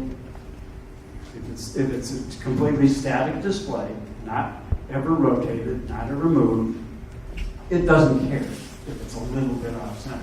It just doesn't care. But if you're going to rotate it, which you shouldn't do, then it becomes a major issue. So that's something we found today. The wheels are completely flat, so it's really running on flat tires. And you can imagine your car driving your car on flat tires. Well, this is having the same problem when it's rotated on these flat wheels. With way too much resistance in the wheel. These wheels are supposed to have a beautiful curve like this on the outside edge. And really, the contact is minuscule. Just a little teeny piece of that wheel is actually rolling on that table. And now the whole wheel is rolling on the table. So you get something called chatter. The wheel is trying to go at two different revolutions at the same time. The inside of the wheel wants to do one revolution, and the outer one wants to do a different revolution. But you can't do that with a solid wheel. So something has to give, and it gives by chattering. The wheel actually hops. It no longer rolls. It actually hops. If you've ever seen a truck go around a corner real fast, real hard turn, you'll see the rear wheels bouncing on the road. And that's why. Because I was just going to have you share with the crowd what you said, that the cycle of life for those. Yes. Interesting little aside. One of the reasons that the Lighthouse Service hated these things, as much as they were wonderful machines, the Lighthouse Service didn't like them. And here's one of the reasons, because these wheels start out at 6 1/4 inches in diameter. And that's fine. Well, when it's rotated every night for give or take 8 hours a night, so just call it 8 hours, these wheels will wear to the point where they have to be completely replaced every 5 years. Now, the Lighthouse Service was the most frugal organization the government ever had. And this goes way back to the beginning. Stephen Pleasanton was the cheapest guy in the world, and he was the beginning of it all. And that stayed in the Lighthouse establishment, this frugality. We don't want to spend money on anything. You know, we paid $30,000 for that lens. Now you want us to replace the wheels every 5 years? What's wrong with this? You know, they should be steel. They should last forever. Well, the problem is something has to give. Just like in any machine, your car, something wears out. Well, when it wears out, it's because of wear. These wheels are designed to wear out so that you don't have to take these tables off and remachine them to be perfectly flat again. It's easy to replace the wheels. If you want to take these two tables off, you see the one up on top here, and there's one right there. If you want to take those off, you have to remove the lens. Yeah, it's not easy to do that. So the sacrificial piece was the wheel. It's really simple. Replace them every 5 years, and everybody's happy. The lens is happy. It's great. But the Lighthouse Service had a problem with it because they were spending money. They just didn't like to spend money. I'm not joking about that. Sir, do Yes. you know the history of this lens? No, I do not. I wish I did. Oh, I can pass it on to you. I would love to hear it as soon as I'm finished, okay? I'm almost done. Okay, when you finish, well then I'll tell you the history. I would love to know. I really would. So here's a shot of the top of your lens this morning. You can see how far off center it is. Not good for it. So what the hell is on the right? Well, you know the little lamp stand in the middle of the lens? There's a round plate that the lamp is mounted on. These are brass shavings from these wheels up here at the top. that are going around this little fake chimney affair. It's eating itself. One more reason you don't rotate these things, because they get out of alignment and then they start to self-destruct. So I know it's cute to make them rotate, and put Christmas lights in them, and all kinds of fun things, but that's not what these are made for. They're made to be, at this point, historic artifacts that you protect. You don't let them self-destruct like this. This is bad. This is very bad. So everybody that with, I think now with the group understands that there was a problem with that, and there won't be any more of it. So I don't believe it. Anyway. So then we get down to the glass. I'm not going to give you a long tour of the glass because it's a rather repetitive tour anyway. These are the two types of glass that are in your lens. This is the center section. I'm sorry, the upper section, the top pieces of glass that go way up in the top. And then this is the lower section. The middle section is just fine. It's pretty happy. But you can see right here, see that little brown thing right there? Well, there's another one right over there. These are wooden wedges. Now the way, I'll give you a 2-second training in how lenses are put together, okay? And you'll know all about it, so you can all become Lampists. I hope you don't believe them. That would be 5 seconds. Give us 5 seconds. 5 seconds, okay. Yeah. This white stuff is the Lafarge, all right? But when these things are made, when they're first made, each one of these prisms is focused. It's not just stuck in a hole and puttied in. Each piece is focused. And if you want to know how they focus, I'll tell you, but I won't keep you all here because you probably want to go to bed. But it was quite an interesting operation. When this prism was in the exact right spot of focusing, then a guy put wedges, wooden wedges, one here, one right in the middle on the bottom, and one on the front face of this prism that you can't see, right over here. You put it right about there. So 4 wooden wedges hold the glass where it has to be. Then you take Lafarge, that wonderful putty compound, and you fill in the rest of that hole. Once the wedges are in place, you fill in the hole, and the putty serves two functions, actually. It fills in that hole so the wooden wedges can't move. And if it's done properly, it's actually, the putty itself goes over the wedge. It does not abut the wedge.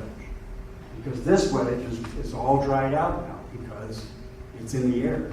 It's out in the air. This should have a little bit of putty right over the surface of it so it stays intact and stays whole. Because once it dries out, it turns to powder. And that's what you can see right there. It looks like feathers. It looks like little wooden feathers. And I used a dental pick and I just dragged it across the surface of that wedge and it just peeled right off. So that wedge is dying. And there's a whole bunch of wedges in there that are dying. They need to be fixed. That's a simple fix. It's not hard to do now. If it continues on a few more years, then it will be a lot bigger project to deal with this very, very small thing right now. So the Lafarge is actually in fairly decent shape. I'm not going to badmouth the Lafarge itself. It's in pretty good shape. Wedges are more of a concern to me than the Lafarge is. But in the bottom section, where people could reach it off the top of a 6-foot stepladder, some wonderful, well-intentioned person said, I can silicone all those guys in and they'll never fall out. See that nice bright white stuff right there? That is silicone. So that maintenance would have been done sometime, where, in the 60s maybe? That could have been done in the 60s, it could have been done in the 70s, it could have been done 10 years ago. I have no idea. The silicone has been in there long enough that it's starting to get pretty hard. Silicone, you know, is kind of rubbery and stuff. This stuff is actually They starting to wouldn't get have hard. that before in the 40s when they took it down. No, they didn't have silicone in the 40s. No, so it's not that old. No. So that's a separate issue that you deal with differently than you deal with this section. But this is not dead either. I mean, if you don't mess with it, if you pull it all out, then you've created the problem. So it's better to live with this now because you can't reverse it. It's not perfect, but yeah, you pay your money, you take your chances. That's what happened here. You can't fix that problem. And so there's the cute little plaque, and I hope you really can tell me about the history of this lens, because on this plaque it says the lens was built in 1850, right there. And it says the clockwork was manufactured in 1872. And I believe that. I don't know what the provenance of this lens is, but I didn't think it was 1870 vintage. I thought it was older than that, just by looking at it. So I would love to know what you know about the history of that lens. And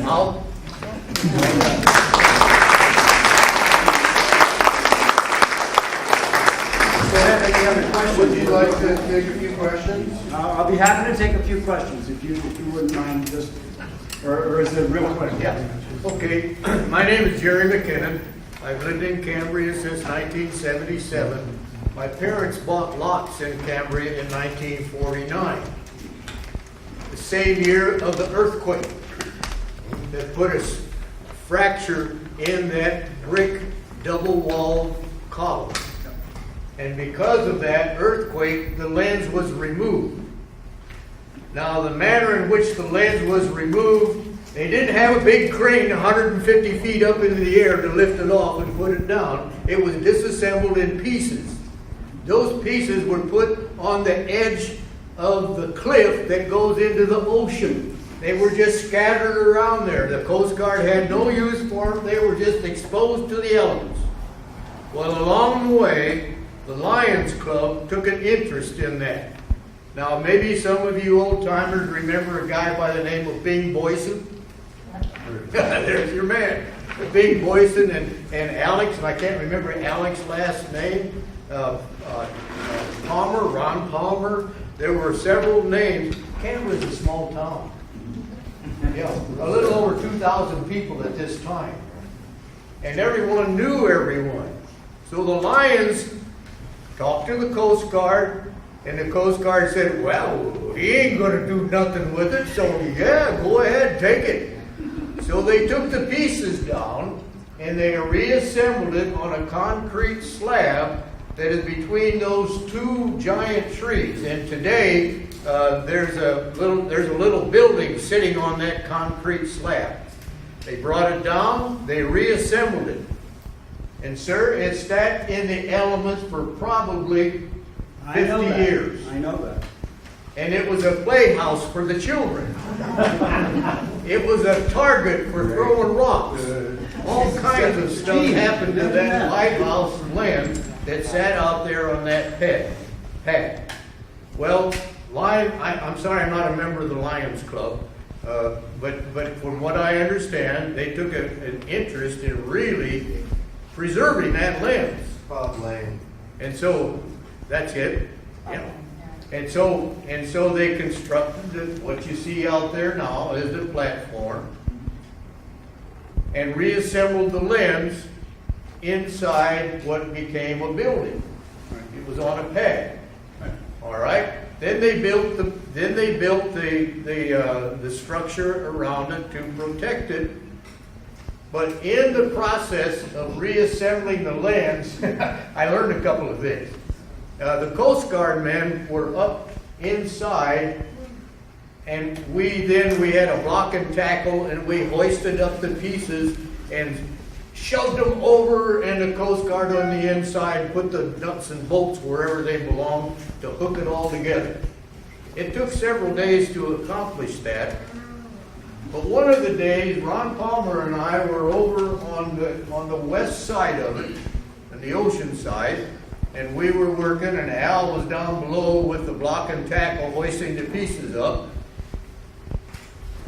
And this was in the afternoon, 3 or 4 o'clock, something like that. What year is this? This probably be in 2000, somewhere in there. Yeah. And so I looked down, and Al was smoking a cigarette, and I smelled smoke. The Coast Guardsman on the inside, standing on a wooden ladder, he said, "Hey, we got a fire." When you were a kid, did you take a magnifying glass and burn your initials in a piece of wood? Well, the sun had come down to such a point that it struck one of those bullseyes and narrowed it down and caught the leg of that wood ladder afire. I've seen it happen. That's the reason why when you see a lighthouse, it probably will have a curtain around the inside of it to keep the sun out during the daytime. One of the reasons. Yep. We finally got the thing all assembled, and it was working pretty good. Turned on the switch. We had a light bulb in there. Turned on the switch. Oh, real nice. Then the circuit breaker broke. What happened? What happened to the wire? Well, we discovered that here is the light bulb in a typical kitchen socket, sitting there burning, and then below that there was a galvanized pipe that went down, and inside that galvanized pipe were the electrical wires.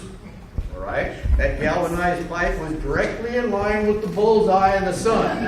It struck that galvanized pipe, which is in the center of the whole structure, and it burned the insulation off the wires on the inside of that galvanized pipe. Wonderful history.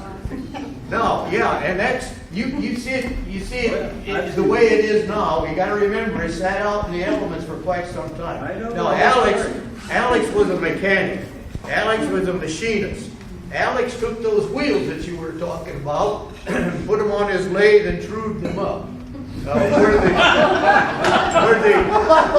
Where the wheels turned, because it sat out there in the public in the weather for so many years, the cast iron that those wheels sat on deteriorated, and so there were bumps, and so if you rotated it was a bumpy road for those wheels to turn in. And so he put the track down on it. He returned the wheels so that they were the proper size. He had to replace all of the axles for the wheels because the axles had deteriorated. After all, they were just a piece of iron back in those days. They weren't good at any rate. So he made new axles. He turned the wheels, put it together. We hooked up the electric motor down below and turned that electric motor on, and it rotates just fine. Just fine. Except plastic wheels started coming off. Oh no! What happened is when we had the axle in there, through the wheel, on the outside is a nut. Well, we didn't have a cotter pin in that nut. So when it rotated, the wheel rotated against the nut and spun the nut right off the end of the axle. So what we do now... Can you let him say one thing about that? Do you remember me saying something about people that don't understand and shouldn't touch it?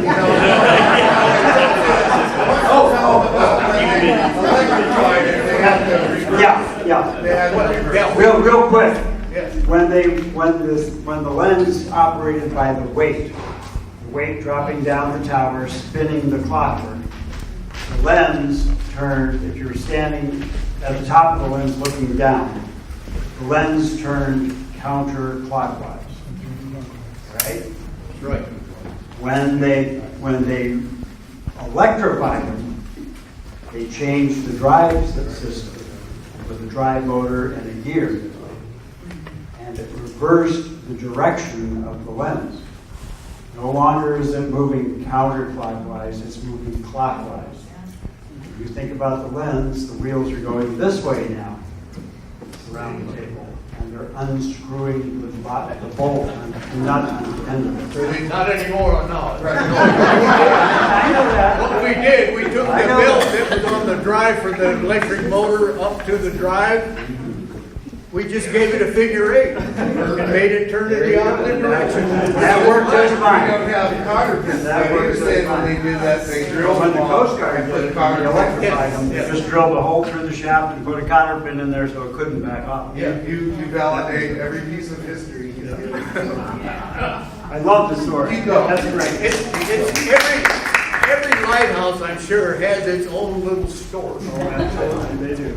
But Cambria is a small town, and that's a part of our history. It's very close to us. We I look at appreciate it, that. we see it, we know that it reflects something that went on sometime in Cambria. Because you got to remember, the kids who came to school in Cambria had to live up in Pacific Valley, come all the way down here in wagons. They went through 26 different gates in order to get to school in Cambria. One of the gates was there at the lighthouse. Every kid who came to Cambria to school passed by the lighthouse. It's history of Cambria. And when you go by and look at that, all you newcomers in town, you look at that, it's really deep in the hearts of the old timers. Absolutely. And this is. I believe it's in the hearts of everybody here. I don't think It's just the the old reason, timers. it's the reason. We behind appreciate what the old timers did. And Just it's important to because remember that the preservation of history has come a long way, but it's great. But Absolutely. these guys did it. I understand. When no one wanted to Totally. save it, these guys saved it, so they've done And really they did a good. phenomenal. But we do have to follow your rules. I'm not, We should. please don't think I'm bad mouthing what they Remember that did. it wouldn't They did exist a at great all thing. if we hadn't done that. I know that. I totally support it. But I think we should I now do. do it your way. I think it's important. But it's important now, if you want to keep it, No, we do. if you really want to keep it forever, as you should, then there's some things that need to be done a little bit differently. That's all. We turn it every once in a while. Every once in a while it rotates at night. The highway patrol comes in and tells us to shut it off because the lights hit the eyes of the drivers that are going by. Gee, did we have this talk earlier today? What we did to accommodate that is that we elevated the light bulb above dead center so that when it goes through That's the the solution. bullseye, it shines it down. And when you go by at nighttime, you'll see the pattern on the street surface rather than at eye level or wherever it was before. Do you have any old pictures? Thank you. There were, I've been over this. Thank you very much. I want to open the floor up for questions if anybody has any before we all meet. Yes, ma'am. I was just gonna say, if you watch the Providence before it came to Cambria, this man right here has done all the history. We Yeah. did the history of the lighthouse, two of us, research of it. Wonderful. Really? Okay. The lens came to Staten Island in 1873. That lens? Yes. So then the plate is wrong. It says that lens was built in 1850. Yeah. Oh, played yeah, it that's wrong. wrong, yeah. And then it went from there Yeah. to Fort Yerba Buena. Fort and then- Point, And then here, the Fort Point. Yeah, we had the documentation. Lighthouse. And then it arrived in October of 1873 at the site. And like the first shown in February 1874. And the Okay. Can we get your email address? This is all in a book in the office at the licensing. Yeah, Carol. Yeah. Carol Adams would know where it That's is. all there. I gave a talk on this last year. Very good. Good stuff. But if you've got any questions later, talk to him. All right. It was lifted up with a derrick from the ship Mm. to the top of the bluff. And then it was hauled up on a tramway to the base of the tower. That's the way they did it. And then from there, it was hoisted up, talking about horses, hoisted up to the top and assembled. And then the lantern room was built around. It's really great Very to cool. hear that we still have the history here and the purpose of our meeting today and the effort between the volunteer group at Piedras Blancas and the Lions Club is to bring back a little more awareness of of this history, just like this gentleman gave us, and to keep this alive here. And so it's great to see everybody come together for that, and we'll work to that in the future. I think it's great history to restore and bring back. You know, it's a first step. All the other things that Jim has told us about the lamp and everything, we'll have to pick and choose what we want to do, and we'll have to get together and see if we can raise whatever funds might be necessary. It'll be a slow process, but like you say, the town's worth it. It's a great way to start. Absolutely. It's wonderful. Any questions for Jim? The name Purnell, Yes, where's that come from? it comes from Augustine Purnell, Oh, okay. who invented the concept. He was a French engineer. He was a French physicist. 18, he graduated from the military academy in France and went to work with the Department of Transportation. He was a graduate engineer and went to work actually for the group that he went to work for was Ports and Roads. That's what they called it. And Ports and Roads, he ended up on a road crew, and the man had the worst set of lungs that God ever gave anybody. And I'm not kidding. He was out there working in the dust and the dirt every day with this road stuff, and he could barely breathe. But he was a genius. His boss recognized that. His boss was a guy named Arago. And Arago said, you know, the whole world right now is using lamps and reflectors. Standard of the lighthouse industry, pre-Fresnel lens. They were all parabolic reflectors with an argan lamp in front of them. And they had stacks of them to put a light out from the lighthouse. Well, it was a crap light. It was a junk light, but it was better than no light. Okay? Arago says to Fresnel, you don't belong here on this dirty, dusty road crew. You're a genius, in my opinion. I think you should go home, and I think you should develop a new aid to navigation for French lighthouses to make our lighthouses the best ones in the world so that commerce will come to France. And I always open a talk, when I'm doing a talk on Fresnel and Fresnel lenses, specifically, not the specific stuff we talked about tonight, but just a general knowledge thing. I always start out with lighthouses are about money. Don't ever think that there's anything other than money related to a lighthouse, because they are built for commerce. They're built for shipping. They are built to either protect ships from certain danger spots, or they are built to guide commerce into a port. So they're all about money. And the French said, you know, our lighthouses are just as sucky as everybody else's. We want to attract commerce. We want to have better lighthouses. So Arago says, Augustine, I want you to go home and I want you to design a better light for the French. And it's a long story of how he did it, and I'm not going to keep you here till 9 o'clock telling you the whole story. But what he did do a lot of research. He found stuff, design work that had been done by other alchemists 100 years before him, and drawings that they had made of what looked like a Fresnel lens. It wasn't a Fresnel lens in that it was putting light out. It was something called a burning lens, because alchemists needed to mix up chemicals, and then they needed to melt them together. Well, they didn't have a spot torch in those days. How do you get an intense, incredible piece of heat to melt this stuff together when you don't have what we have for heat to make things really hot and melt? So the concept was create a burning lens that if you look at your lighthouse lens, the center section of it, it looks just like the drawings of those burning lenses.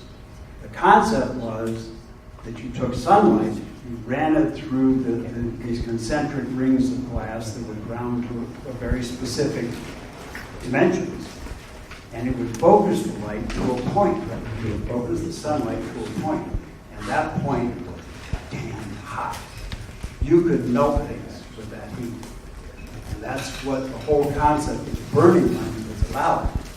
So the problem with the burning lens, they could draw it, they knew the mechanics of it and said it would work. They couldn't, there was nobody on earth that had the technology yet to make it. If you can't build it, it looks good on paper, folks, but that's it, right? So, the two alchemists, Condorcet and the other guy, I forget his name, I'm sorry, their paperwork all goes on into the archives in France. And so Lago sends Fresnel home, and Fresnel's doing all this research because he wants to create a better light for French.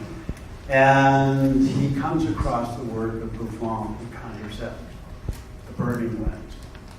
Well, he studies this concept and he says, well, instead of the sun coming through that lens and going to a heat point, what if I put a light source where that heat point is, send the light through that very same lens, then it will focus it out straight. What a concept. So he took one invention and he flipped it 180 degrees in the operation of it. Don't do it this way, do it this way. And he said, damn, that sounds pretty good. Now we have to test this. Well, they had the same problem that Condorcet and Buffon had. How do you make it? Well, Fresnel had no idea how to make it. He was an engineer, but more he was a physicist. So he's going, draw it, I know it works, I got to find somebody that can make it. So he goes on a search, and he stumbles onto a guy named Lampist, who, by the way, happened to make your lens. But early on, we're talking 1819, 1818 right now. This is really early in the business. Lampist happens to come from a family, the Lampist family, obviously. Well, the Lampist family, for 200 years at that point, had been clockmakers and jewelers to the French crown. If you could make something in glass like chandelier pieces, the fancy dangly things, Fresnel's thought was, I can hire this guy and show him the drawing and see if he can't make that, right? So he does, and the way he starts out, you know how your lens is circles of glass, right? Well, nobody knew how to make the circles yet, but what Lampist did, what his concept was, he created little straight pieces of glass that had the right contour, the right shape, triangle, if you looked at the end of it. And he glued them together in a circle. He ground the joints to make a circle. And he made a bunch of different diameters, and he nested them all together. And that lens it still exists in France. I mean, this is not just drawn, his written history, this thing still exists. The Holy Grail. The Holy Grail, exactly. And darn it, they put a light behind it, they went way out in the water, and look at that big bright light, folks. It really worked. So the next thing was that Lampist went to work with Fresnel. Fresnel was the guy who actually designed the grinding machines that could grind a circle of glass and grind all those crazy angles. Every piece of glass in there has a different angle on it. So it's not like there's 2,500 pieces of one kind of glass. They're all different. Now, each row is different. Okay. One row is all the same, but each row all the way to the top is a different shape of glass. And so anyway, Fresnel actually drew, his drawings still exist, of the articulated grinding arms. They would grind in a circle and grind at an angle at the same time. Genius stuff. And Lepeau built them. And Saint-Gobain figured out how to cast glass in a big circle. And that was another major technological event, because when you got to that kind of glass, you're talking about glasses this thick, and you cast it in a donut, okay? And then you find out that the glass has to be annealed when it's that dense, that big, that thick, that much glass all at once. And learning how to anneal the glass so it didn't shatter in the cooling process was a trip unto itself. Saint-Gobain was the company that figured out how to anneal it and how to cast these donuts. Lepeau did the grinding and the shaping and the polishing of the glass. Fresnel invented the grinding through the concepts of the grinding machine. So it took 3 different entities to figure out how to actually make this thing a reality. And they did. And what most folks don't realize, I think, is if you look at your lens, you have the lower catadioptric section, that's the lowest section of glass. You have the central belt, which is dioptric in nature, and then the glass way up at the top is the upper catadioptric section. So, Fresnel's first lens was an 8-panel flashing lens. Okay? First order, as big as yours. He didn't invent a little 4th order lens to start with. He built one just the same size as yours, 6 foot, 1 1/4 inches in internal diameter. And the only difference between Fresnel's lens and yours is there was no lower catadioptric section of glass and there was no upper catadioptric section of glass, just the dioptric section in the middle, the flashing panels. In Fresnel's lens, if you look at it, you had big trapezoidal mirrors on the top that just reflected the light back out, but it didn't focus it at all. It just sent it out. So maybe you got some benefit of seeing something, but it wasn't much. And the lower section, the same thing. They were little horizontal mirrors that would bounce that light out as well. But the flash from that flash panel was so incredibly intense. And you could see it at 22 miles out in the ocean that it was a success.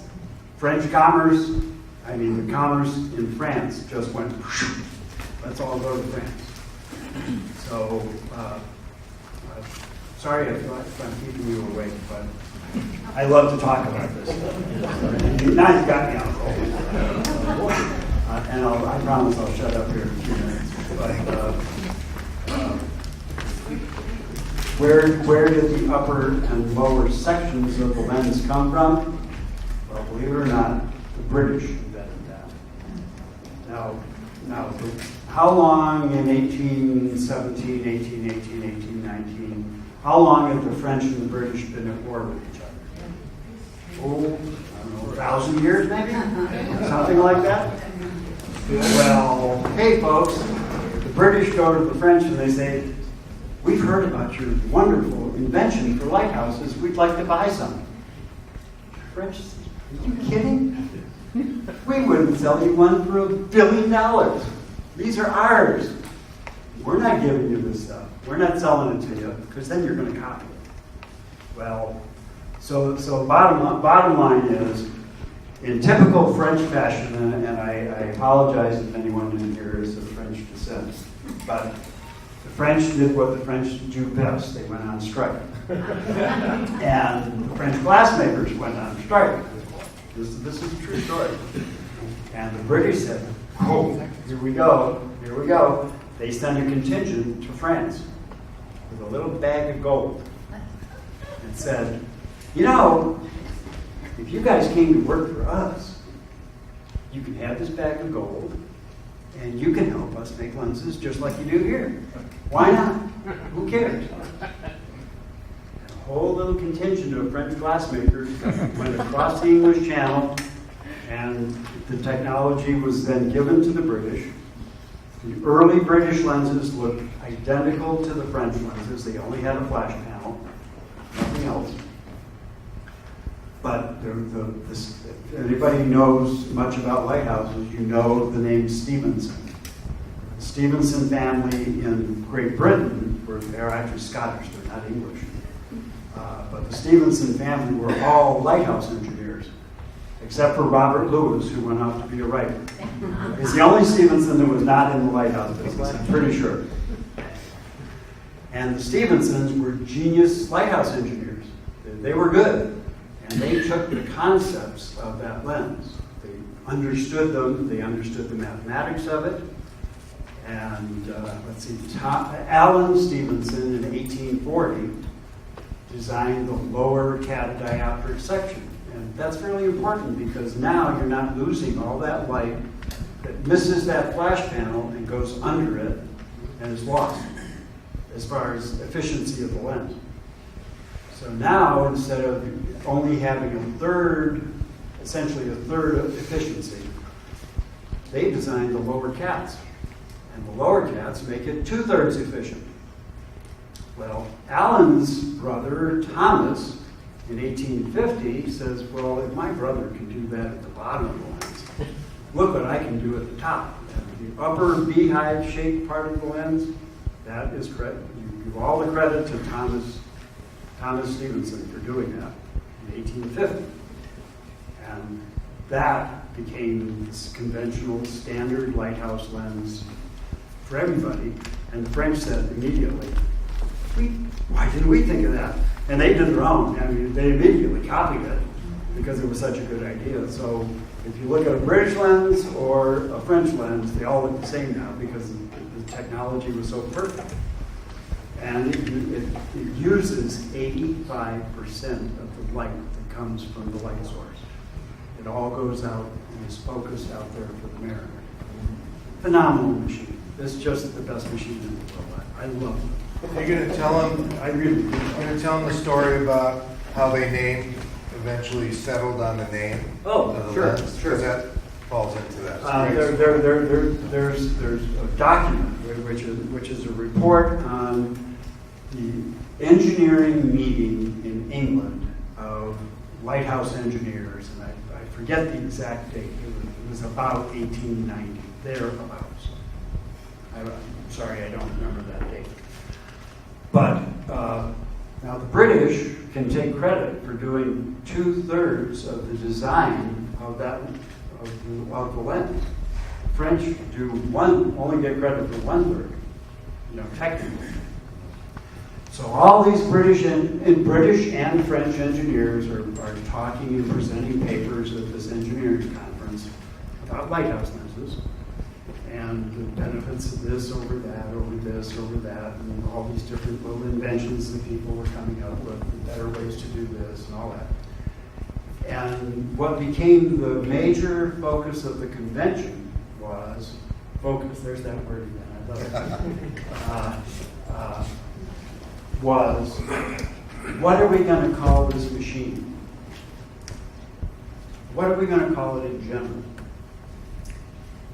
Well, somebody said we should call it this, and somebody else said, well, I think we should call it that.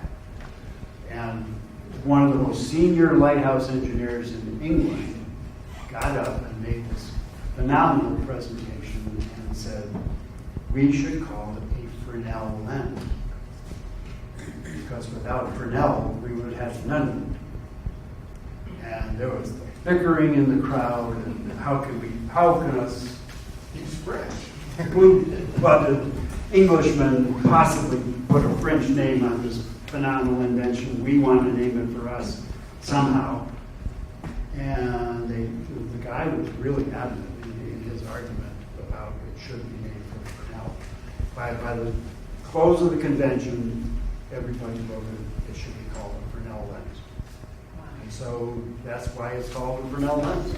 It could have been called something else. It could have been, the Thames lens or the Bristol lens or who knows what. But they actually gave Fresnel which was certainly richly deserved, in my opinion, because without him, we would have none. Great closing story. Yeah, it really